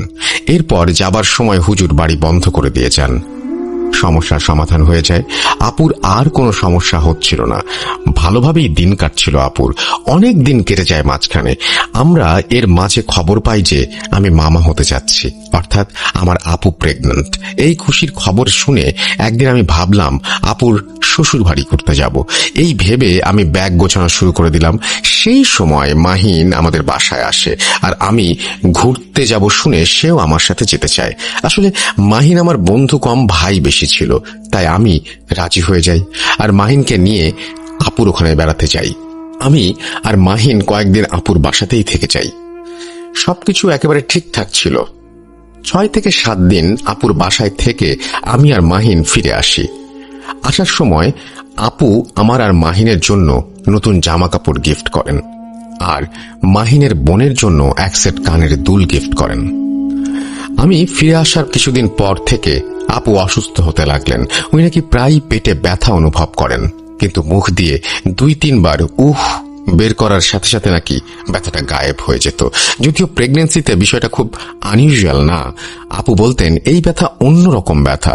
উনি ব্যথায় কাতরাতেন আর বলতেন কেউ আমার শরীরে সুই ফুটাচ্ছে। এতটুকু বলার পরেই ওনার ব্যথা হঠাৎই নাই হয়ে যেত। আস্তে আস্তে আপুর ডেলিভারির ডেট চলে আসে আর আপু আমাদের বাসায় চলে আসেন। আসলে আমার আপু আমার আম্মুর কাছে থাকতে চেয়েছিলেন ওনার ডেলিভারির সময়। আপু বাসায় আসার পরের দিন সন্ধ্যায় আমি আর আপু মিলে আপুর রুমে বসে গল্প করছিলাম। তখন মাহিন আমাদের বাসায় আসে এবং সে আমার সাথে যোগ দেয়। এরপর আমার আর মাহিনের সামনেই আপু আমার গলা টিপে ধরেন। হঠাৎ বলতে থাকেন, অনেক দিন অপেক্ষা করতে হলো, তোর কোনো দোষ নেই। আসলে খুব রেগে আছি তো, তাই তোকে মেরে সেই রাগ আমি ঠান্ডা করব। এই এই তুই আবার এসেছিস, চলে যা বলছি, চলে যা। এই বলে আপু আমার গলা টিপে ধরে। আমার চারপাশ যেন অন্ধকার হয়ে যাচ্ছিল। এরপর আমি আমার কাঁধে মাহিনের ধাক্কা অনুভব করতেই আমার চোখের আলো ফিরে আসে আর আমি নিঃশ্বাস ফিরে পাই। আমি মাহিন আর আপুর দিকে তাকিয়ে দেখি সবকিছুই স্বাভাবিক, কিন্তু আমি আমার গলায় তখনও ব্যথা অনুভব করছিলাম। মাহিন আমাকে বলে, কিরে রাশেদ, কথার মাঝে কি ভাবছিলি? আজ যাই রে, পড়া আছে, দেরি হলে আম্মু অনেক বকবে। এরপর আমাকে আর আপুকে বিদায় দিয়ে মাহিন বাসায় চলে যায়। আমি এরপর বাথরুমে গিয়ে আয়নায় দেখি আমার গলায় আঙুলের ছাপ স্পষ্ট। আমি কিছুতেই মিলাতে পারছিলাম না যে কি থেকে কি হয়ে গেল আমার সাথে। সেদিন রাতে আমি আমার রুমে রাতের বেলা একাধিক ব্যক্তির হাঁটা চলার আওয়াজ শুনতে থাকি। ঘুমের মাঝে কেউ আমার কানের কাছে এসে ভারী গলায় বলতে থাকে, কতদিন ওকে সাহায্য করবি, কতদিন ওর সাহায্য নিয়ে বাঁচবি, আর বেশি দিন নাই, শেষ হবে, সব শেষ হবে। পরক্ষণেই আমার হালকা একটা আওয়াজ শুনতে পাই, ভয় পেও না, আমি আছি, কতদিন পারবো জানি না, কিন্তু আমি আছি, আল্লাহ ভরসা। ভোর হচ্ছে, ওঠো, নামাজ পড়ো, দোয়া করো। হালকা সেই কণ্ঠটা আমি শুনতে পাই। সেই কণ্ঠে যেন খুব কষ্ট নিয়ে এই কথাগুলো বলতে থাকে। এদিকে আম্মুকেও কিছু বলতে পারছিলাম না যে আমার সাথে কি হচ্ছে, কারণ আম্মু অলরেডি আপুকে নিয়ে ব্যস্ত। আর যতই ডেলিভারির ডেট আসছিল, আম্মু যেন ততই খুশি আর নার্ভাস, দুটোই হচ্ছিলেন একসাথে। এর মাঝে দেখতে দেখতে আপুর ডেলিভারির ডেট চলে আসে, আর ফুটফুটে এক পুত্র সন্তানের জন্ম দেন আমার আপু। আমরা সবাই খুবই খুশি, আর দুই পরিবারের মাঝে আনন্দের কোনো সীমা ছিল না। আমার ভাগ্নেকে নিয়ে আপু যখন বাসায় ফিরলেন, তখন আমি খেয়াল করতে পারলাম যে আমার ভাগ্নে আমার আপুর কাছে গেলেই কান্নাকাটি করে, আর অন্য সবার কোলে চুপ থাকতো। আপুর কোলে বসে সে খেতেও চাইতো না, কাঁদতে থাকতো। এই সমস্যাটা সন্ধ্যার পর বেশি দেখা যেত, যদিও বিষয়টা স্বাভাবিক মনে হতো না আমাদের, তবুও বেশি একটা আমলে নেই না বিষয়টা। এরপর আপু তার শ্বশুর বাড়ি ফিরে যান আর আমার ভাগ্নেকে নিয়ে যান। ফিরে যাওয়ার পরে আপু যেন নিজেকে পুরোপুরি বদলে ফেলেন আর নতুন করে অন্যরকম এক মানুষ হয়ে যান। আপু সবসময় সাদা কাপড় পরতেন, রুম থেকে কখনোই বের হতেন না, খাওয়া দাওয়া করতেন না ভালো করে। এদিকে আমার ভাগ্নে খুবই ছোট, তাই আপুর খাওয়া দাওয়া না করার ফলে আমার ভাগ্নেরও খাওয়া দাওয়া হচ্ছিল না ভালো করে। আপু তার ছেলেকে একেবারেই কোলে নিতেন না, সন্ধ্যা হলেই ঘুমিয়ে যেতেন, রাত 12টার পর জেগে থাকতেন আর নিজের মনে কথা বলতেন। সকালে যদি ওনাকে জিজ্ঞেস করা হতো যে উনি কি বলছিলেন বিড়বিড় করে, তখন উনি বলতেন যে ওনার কিছু মনে নেই। একদিন আমার দুলাভাই রাতের বেলা ঘুমাচ্ছিলেন, আপু যথারীতি সজাগ। দুলাভাই আপুকে ঘুমাতে বলতেই আপু ওনার গলা টিপে ধরেন আর বলেন, তোর আজও এত সাহস, আমাকে হুকুম করছিস? তোর আর তোর পরিবারের সাথে আমার কোনো লেনা দেনা নেই, আমাকে আমার মতোই থাকতে দে, নাইলে তোর বংশে লাশের স্তূপ বানিয়ে দেব। এই কথা বলা শেষ করে আপু আমার দুলাভাইয়ের গলা ছেড়ে দিয়ে বলেন, আমাকে মাফ করবেন, আমি আর পারছি না, আমাকে সাহায্য করুন। এই বলে নাকি আপু অজ্ঞান হয়ে যায়। দুলাভাই সেদিন রাতে আপুর শ্বশুর বাড়িতে কথাগুলো জানান, আর আপুকে বর্তমান সমস্যা দেখে ওনারা আবার হুজুরের কাছে যাবার সিদ্ধান্ত নেন। হুজুরের কাছে গেলে হুজুর বলেন যে আমার আপুকে ওনার বাসায় নিয়ে গিয়ে দেখবেন। পরের দিন মাগরিবের নামাজ পড়ে হুজুর আপুদের বাসায় যান, কিন্তু উনি বাড়ির দরজার ভেতর যেতে চাইলেন না। কেন যেতে চাইলেন না জিজ্ঞেস করার পর উনি উত্তর দিলেন, কালো এক ছায়া আপনাদের বাড়িকে ঘিরে রেখেছে, আমি ভেতরে যাব না, আপনাদের বৌমাকে আমার বাসায় নিয়ে আসবেন, আগামীকাল সেখানেই ওকে দেখব। হুজুরের এই কথাগুলো শুনে আপুর শ্বশুর বাড়ির লোকজন ভীষণভাবে চিন্তিত হয়ে যান। পরের দিন সকালবেলা হুজুর আপুর শ্বশুরকে ফোন দিয়ে বলেন, আমাকে ক্ষমা করবেন, আপনার ছেলের বইয়ের চিকিৎসা আমি করতে পারবো না, আমি কোনো কবিরাজ নই, আপনারা ভালো কাউকে দেখান, আমি মাফ চাই। এই বলে হুজুর ফোন কেটে দেন। বারবার ফোন দেওয়া হলেও উনি আর কোনো ফোন রিসিভ করেননি। আপুর শ্বশুর বাড়ির মসজিদে নামাজের পর হুজুরের সাথে দেখা করতে চাইলেও হুজুর প্রতিবার এড়িয়ে চলতেন আপুর শ্বশুরকে। এদিকে আপুর সমস্যা বাড়তেই থাকে। রাতের বেলা দুলাভাই ঘুমালে আপু দুলাভাইকে অনেক কথা বলতেন, হুমকি দিতেন, আর তখন আপুর মুখ থেকে ধোয়ার মতো বাজে দুর্গন্ধযুক্ত বাতাস বের হতো। এতই বাজে গন্ধ ছিল যে দুলাভাই রুমে থাকতে পারতেন না। আস্তে আস্তে আপুর শরীরে নানান জায়গায় দাগ দেখা দিতে লাগলো। হঠাৎ করে আপু খাওয়া দাওয়া বেড়ে গিয়েছিল। এরপর আপু নাকি 4-5 জনের ভাত তরকারি একাই খেয়ে নিতেন আর বাসায় সবার সাথে দুর্ব্যবহার করতেন। দিন, মাস, বছর পার হচ্ছিল এভাবেই। সমস্যাগুলো যেন বাড়ছিল আস্তে আস্তে, কিন্তু অনেক কবিরাজ ডাক্তার দেখিয়েও কোনো সমাধান পাওয়া যাচ্ছিল না। এদিকে আমার ভাগ্নের বয়স 1 বছরের ওপর হয়ে গিয়েছিল তখন। একদিন রাতের বেলা যখন আপুর বাসায় রান্না হচ্ছিল, তখন নাকি আপু রান্নাঘরে গিয়ে ওনার শাশুড়ি আর ভাবিকে বলছিলেন, রান্না হয়নি? আরে রান্না করে কি হবে, দেখ কিভাবে খেতে হয়। এই বলে আপু নাকি কাঁচা মুরগির মাংস খেতে যাচ্ছিলেন। মুরগির একটা মাংস মুখে দেবার সময় আপুর শাশুড়ি আর ভাবি দেখলেন আপুকে যেন অদৃশ্য কিছু ধাক্কা দিয়ে ফেলে দিল, মানে মাংসটা খেতে দিল না। এরপর আপু মেঝেতে পড়ে গিয়ে বলতে লাগলেন, আপনাদের দোহাই লাগে, বাবার বাড়িতে পাঠিয়ে দিন আমাকে, ওখানেই সব সমাধান হবে, আমাকে সাহায্য করুন। এই বলেই আপু জ্ঞান হারান। এরপর আপুকে বাড়ি নিয়ে যাওয়া হয়। বাড়ি আসার পর আপু ওনার ছেলের জন্য পাগল হয়ে গিয়েছিলেন। ছেলেকে ছাড়া এক মুহূর্ত থাকবেন না বলে জানান, এবং এও জানান যে শ্বশুর বাড়িও আর যাবেন না। অগত্যা আমার ভাগ্নেকেও নিয়ে আসা হয় বাড়িতে। বাসায় আসার পর আপু আর আমার ভাগ্নের সাথে আমার আম্মু ঘুমাতেন। আম্মু ঘুমাতেন বললে ভুল হবে, আম্মু আসলে রাতের বেলা জেগে জেগে ওনাদের দুজনকে পাহারা দিতেন। এদিকে রাত জাগতে জাগতে আম্মুর শরীরও খারাপ হয়ে যাচ্ছিল আস্তে আস্তে। আপু যেন আস্তে আস্তে একেবারেই বদলে গেলেন। কেউ ওনার কাছে গেলেই তেড়ে আসেন, থুতু ছিটাতেন, আর একেবারেই নামাজ পড়তেন না। ওনারা সামনে কাউকে নামাজ পড়তে দিতেন না। এদিকে হুজুর, কবিরাজ দেখানো চলছিল, তখনও কিন্তু কেউ কোনো সমাধান দিতে পারছিল না। 2 থেকে 1 দিন ভালো, তো পরে আবার সেই সেম অবস্থা। অনেক ভণ্ড মানুষের পাল্লাতে পড়েছি তখন আমরা, বিপদে পড়লে যা হয় আর কি। এর মাঝে আমাদের বাড়ির একদিকের দেয়াল নষ্ট হয়ে যাওয়ায় আমরা রাজমিস্ত্রি এনে সেটা ঠিক করি এবং রুম বড় করার জন্য দেয়ালের দৈর্ঘ্য বাড়িয়ে কাজ করতে শুরু করি। এই কাজ করতে কিছুদিন সময় লাগে। বাসা মেরামতের পরে যেন আপুর সমস্যাগুলো রোজকার হতে থাকলো। উদ্ভট সব কথা বলতেন, যা বোঝা আমাদের কষ্টসাধ্য ছিল। একদিন আম্মু আর আপু আমার ভাগ্নেকে রাতের বেলা পাহারা দিচ্ছিলেন। এমন সময় আম্মুর চোখ লেগে আসে আর আম্মু শুনতে পান একটা হালকা আওয়াজ আম্মুকে বলছে, মা ওঠেন, তাড়াতাড়ি ওঠেন, আপনার নাতিকে বাঁচান, আমি আর পারছি না কিছু করতে, ওঠেন ওঠেন। এরপর আমার আম্মু ঘুম থেকে জেগে উঠে দেখেন আমার আপু আর আমার ভাগ্নে বিছানায় নেই। আম্মু চিৎকার করে আমাদের জাগান আর আপু তার বাচ্চাকে খুঁজে পাওয়া যায় বাথরুমে। আপু বালতিতে পানি ভরে আমার ভাগ্নেকে প্রায় ডুবিয়ে ফেলেছিলেন। আর এই দৃশ্য দেখে জলদি আপুকে ধরে তার হাত থেকে বাচ্চাটাকে নিয়ে চলে আসি আর আপুকে ধরে তার রুমে নিয়ে যেয়ে লক করে দেই। এদিকে আমাদের চিৎকারে মাহিনদের বাসা থেকেও হেল্প করার জন্য সবাই ছুটে আসে। এরপর আমি আর মাহিন হুজুর আর কবিরাজ খুঁজতে লাগলাম। খুঁজতে খুঁজতে ক্লান্ত আর পারছি না। আমাদের কি হবে আপনিই বলুন। আমার কথা শেষ হলে আমি দেখলাম আমাদের বহনকৃত ভ্যান গাড়িটি আমার বাসার সামনে দাঁড়িয়ে আছে। আমি আর মাহিন আশ্চর্য হয়ে গেলাম।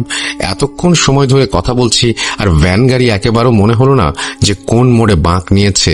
সোজা পথেই মনে হচ্ছিল ভ্যান চলছিল। সোজা পথে তাহলে কিভাবে বাসায় এলাম? আমাদের দেখে হুজুর মুচকি হাসলেন আর বললেন, আমি বলবো না তুই বা তোরা আমাকে বিশ্বাস কর, কিন্তু আমার যা কাজ আমি তা করেই যাব। চল তোদের বাসায় যাই। এই বলে আমাদের বাসায় আসতে চাইলেন।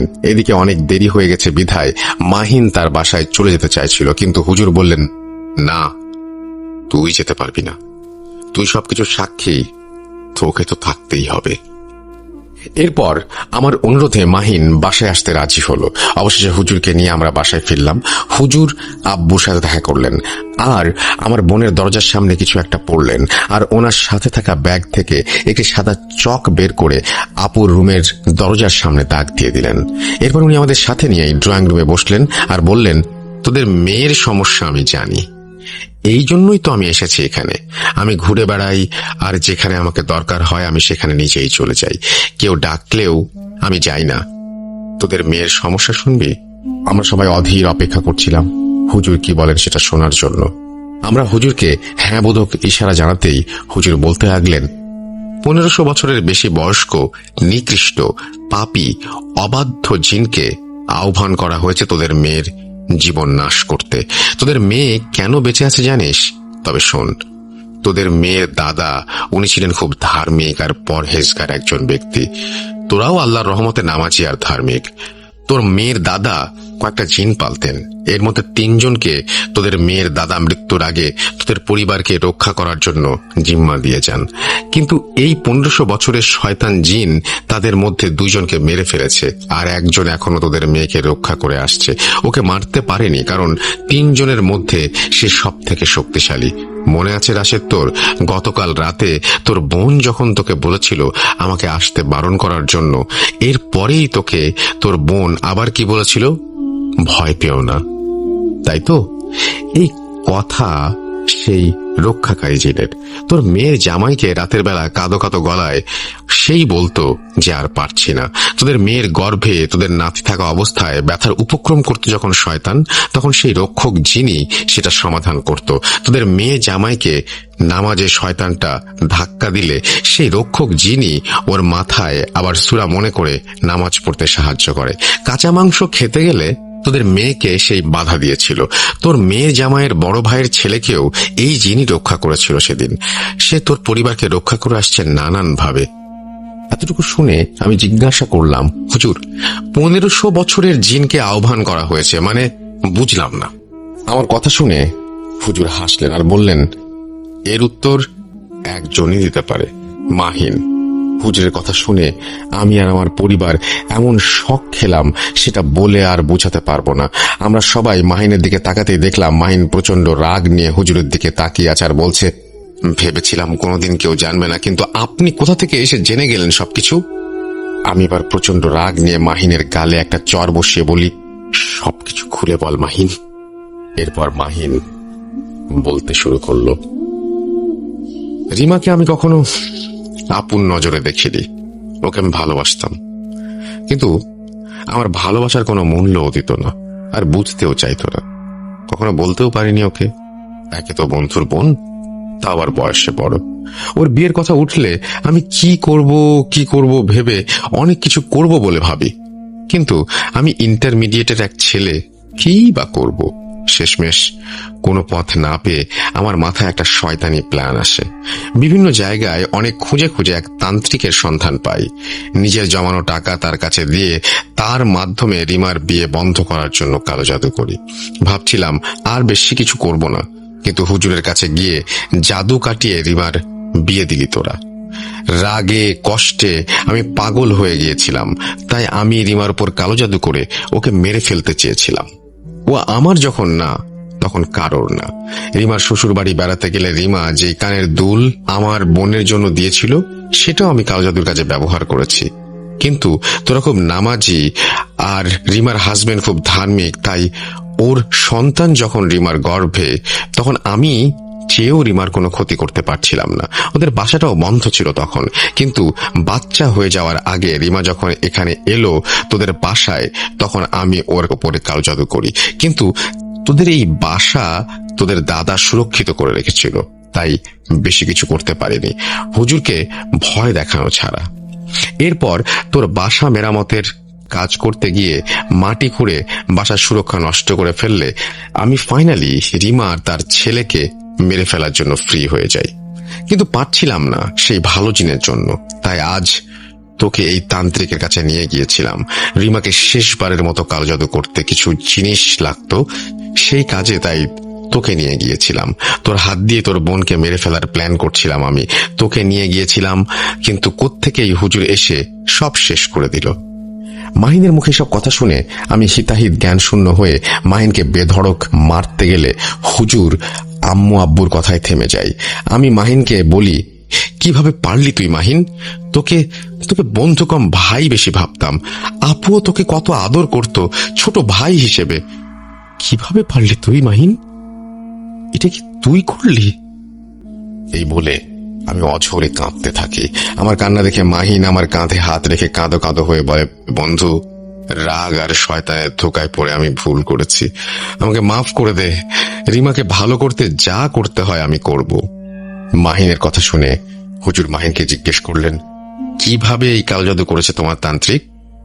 মাহিন বলল, শ্মশান থেকে পুরনো একটি লাশের হাড় ব্যবহার করে এই অবাধ্য জিনকে সেটার মধ্যে বাঁধা হয় এবং সেই হাড়ে রিমা আপুর ব্যবহার করা কাপড়ের টুকরো আটকে সেই জিনকে খোরাক হিসেবে আপুর রূহ দেয়া হবে বলে ওয়াদা করে কালো জাদু করা হয়েছে।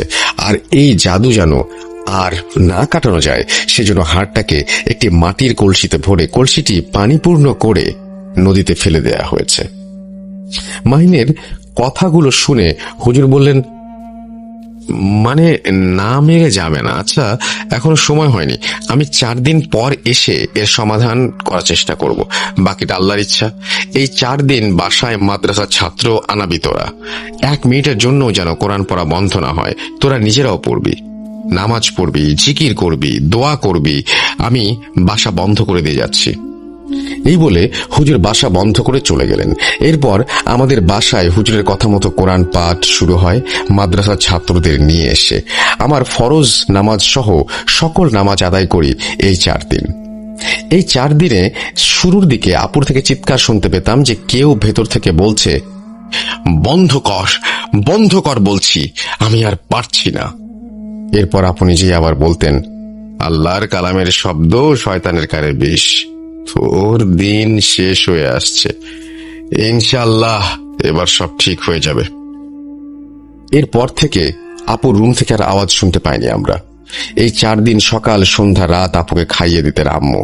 4 দিন পর সন্ধ্যায় হুজুর আমাদের বাসায় আসলেন।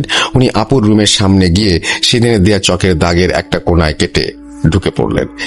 হুজুরকে দেখে আপু হুজুরকে খুব সুন্দর করে সালাম দিল। হুজুর আপুর সালামের উত্তর নিয়ে বললেন, আল্লাহ তোর ওপর আরো রহমত দান করুন। নাম কি তোর?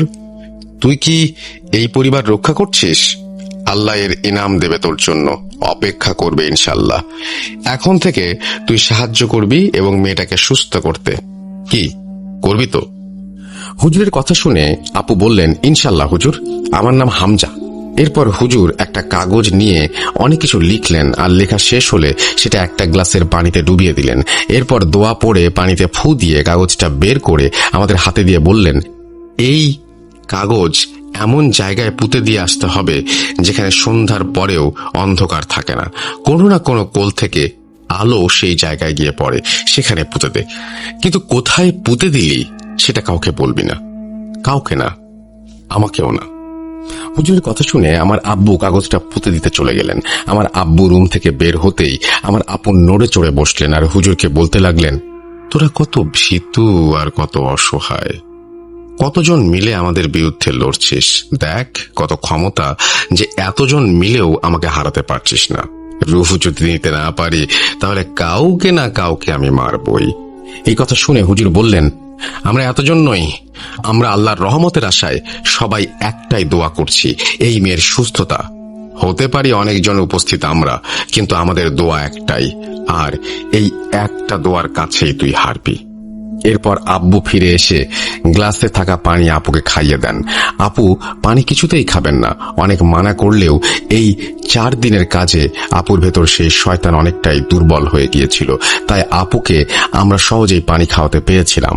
আপু নাকি খাওয়ার পর হুজুর কিছু দোয়া পড়ে আপুর গায়ে ফু দিলেন আর বললেন, তুই আছিস হামজা, কালো যত জিনিসগুলো বের করে দে। এরপর আপু অঝরে বমি করতে লাগলেন। বমির সাথে চুল আর কাপড় বের হচ্ছিল। বমি করে আপু অজ্ঞান হয়ে যান। হুজুর আপুর হাতে একটা তাবিজ বেঁধে দিলেন। বললেন, এই কালো জাদুর আসল জিনিস সেই লাশের হাড়, সেটা আর পাওয়া সম্ভব না। তাই তোদের মেয়ে সেই কালো জাদুর মাঝে একটা দেয়াল তৈরি করে দিলাম। দেয়ালটা এই তাবিজ আর এই কাগজে যেটা পুঁতে আসলি সেটা বানিয়ে দিলাম। মেয়ের ভেতর থেকে কালো জাদুর জিনিস বের করা হয়েছে। জিন ভর করতে পারবে না। আর যতদিন এই দেয়াল আছে মনে রাখবি, এই তাবিজ যেন খোলা না হয়। আর ওই কাগজ যদি ওখান থেকে বের করে ফেলা হয় আর কিছুই করা সম্ভব হবে না। যা, আল্লাহর দয়ায় এখন থেকে তোদের মেয়ে সুস্থ। আর তোরা চাইলে হামজা তোদের সাথে থাকবে, নইলে ওকে আমি নিয়ে যাব। আমরা হুজুরকে বলি, যেহেতু দাদু আমাদের পরিবারকে রক্ষা করার জন্য জিন দেখে গেছেন, তাহলে হয়তো এর কোনো কারণ আছে। তাই আমরা হামজাকে আমাদের রক্ষক হিসেবে থাকতে বলি, কিন্তু তার অস্তিত্ব যেন আমরা না বুঝি সেই শর্তও তাকে দেই। এরপর আমরা হুজুরকে জিজ্ঞাসা করি মাহিনকে নিয়ে কি করা উচিত। হুজুর আমাদের বললেন, দেখ, বান্দা তার ভুল বুঝতে পারলে আল্লাহ তাকে ক্ষমা করে দেন, ওর পাপের শাস্তি আল্লাহ ওকে দেবেন, তোরা চাইলে ওকে মাফ করে দে, ভুল করেছে ও। এই বলে হুজুর আমাদের বাসা থেকে চলে যান। এর একটু পর আপুর জ্ঞান ফিরে আসে এবং আপুকে আমরা সবকিছু জানাই। মাহিনের করা এই কাজ আপু বিলিভ করতেই পারছিলেন না। এরপর থেকে মাহিনের সাথে আমার সম্পর্ক একেবারে শেষ হয়ে যায়। আমি আর আব্বু মিলে সেই তান্ত্রিকের সাথে দেখা করতে গিয়েছিলাম, যার কাছে মাহিন আমাকে নিয়ে গিয়েছিল, কিন্তু তাকে আর সেখানে পাইনি। এরপর মাহিনের মা বাবাকে সব ঘটনা জানালে ওনারা রাগে আর লজ্জায় এলাকা ছেড়ে কোথাও চলে যান এবং আর কখনো ফিরে আসেননি। এরপর আল্লাহর রহমতে আপু শ্বশুর বাড়ি চলে যান এবং আমার ভাগ্নেটাও এখন ভালো আছে। সব মিলিয়ে আমরা এখন ভালো আছি, আলহামদুলিল্লাহ। জানো সাবিত, এই ঘটনা যাকেই বলি কেউ বিলিভ করে না, বলে এমন কিভাবে সম্ভব। আসলে যে সয় সেই জানে কতটা যন্ত্রণা। এতক্ষণ এখানে বসে আসলে বানিয়ে বানিয়ে এত কিছু বলা সম্ভব কিনা সেটা মানুষ বুঝতে চায় না। যাই হোক, তোমার যদি মনে হয় ভূত.com শেয়ার করবা তাহলে করতে পারো, কিন্তু পরিবারের ইনফরমেশন দিবা না, যেহেতু এখানে আমার ও আমার বোনের ফ্যামিলি জড়িত। এরপর আমি রাশেদ ভাইকে জিজ্ঞেস করি সেই হুজুরের কথা, সে কোথায় আছে তাও জিজ্ঞেস করি। উনি আমাকে বললেন যে এরপর হুজুরকে আর কখনো দেখা যায়নি, বা যেখানে হুজুরের সাথে দেখা করেছিলেন ওনারা সেখানেও হুজুরকে আর পাওয়া যায়নি। হয়তো অন্য কোনো সমস্যার সমাধান করতে অন্য কোথাও চলে গেছেন উনি। এই বলেই রাশেদ ভাই ওনার ঘটনা শেষ করেন। ঘটনা শুনে আমি আর রাশেদ ভাই সিগারেট খেতে খেতে বাস স্ট্যান্ডে চলে যাই। রাশেদ ভাইকে বাসে উঠিয়ে দিই, আমি আমার বাসায় রওনা হই। রিকশায় বসে সিগারেট খেতে খেতে ভাবছিলাম, মানুষের জীবনে কি কোনো ধরনের ঘটনা নেই? কারো কারোর সাথে মিল থাকে, আবার কারো ঘটনা একেবারেই আলাদা। ঘটনাটি শুনে আমার খুব ভালো লাগায় আমি ভূত.com শেয়ার করলাম। পড়ে শোনালে খুশি হব। আর ধন্যবাদ লিসনার্স, আপনাদের এতক্ষণ সময় নিয়ে শোনার জন্য আর এত ভালোবাসার জন্য। আর স্পেশালি থ্যাংক ইউ জানিয়েছেন আমাদের টিমকে, পুরো টিমকেই। সবাই ভালো থাকবেন, সুস্থ থাকবেন আর নিরাপদ থাকবেন। ধন্যবাদ সবাইকে। কথা হবে। আল্লাহ হাফেজ।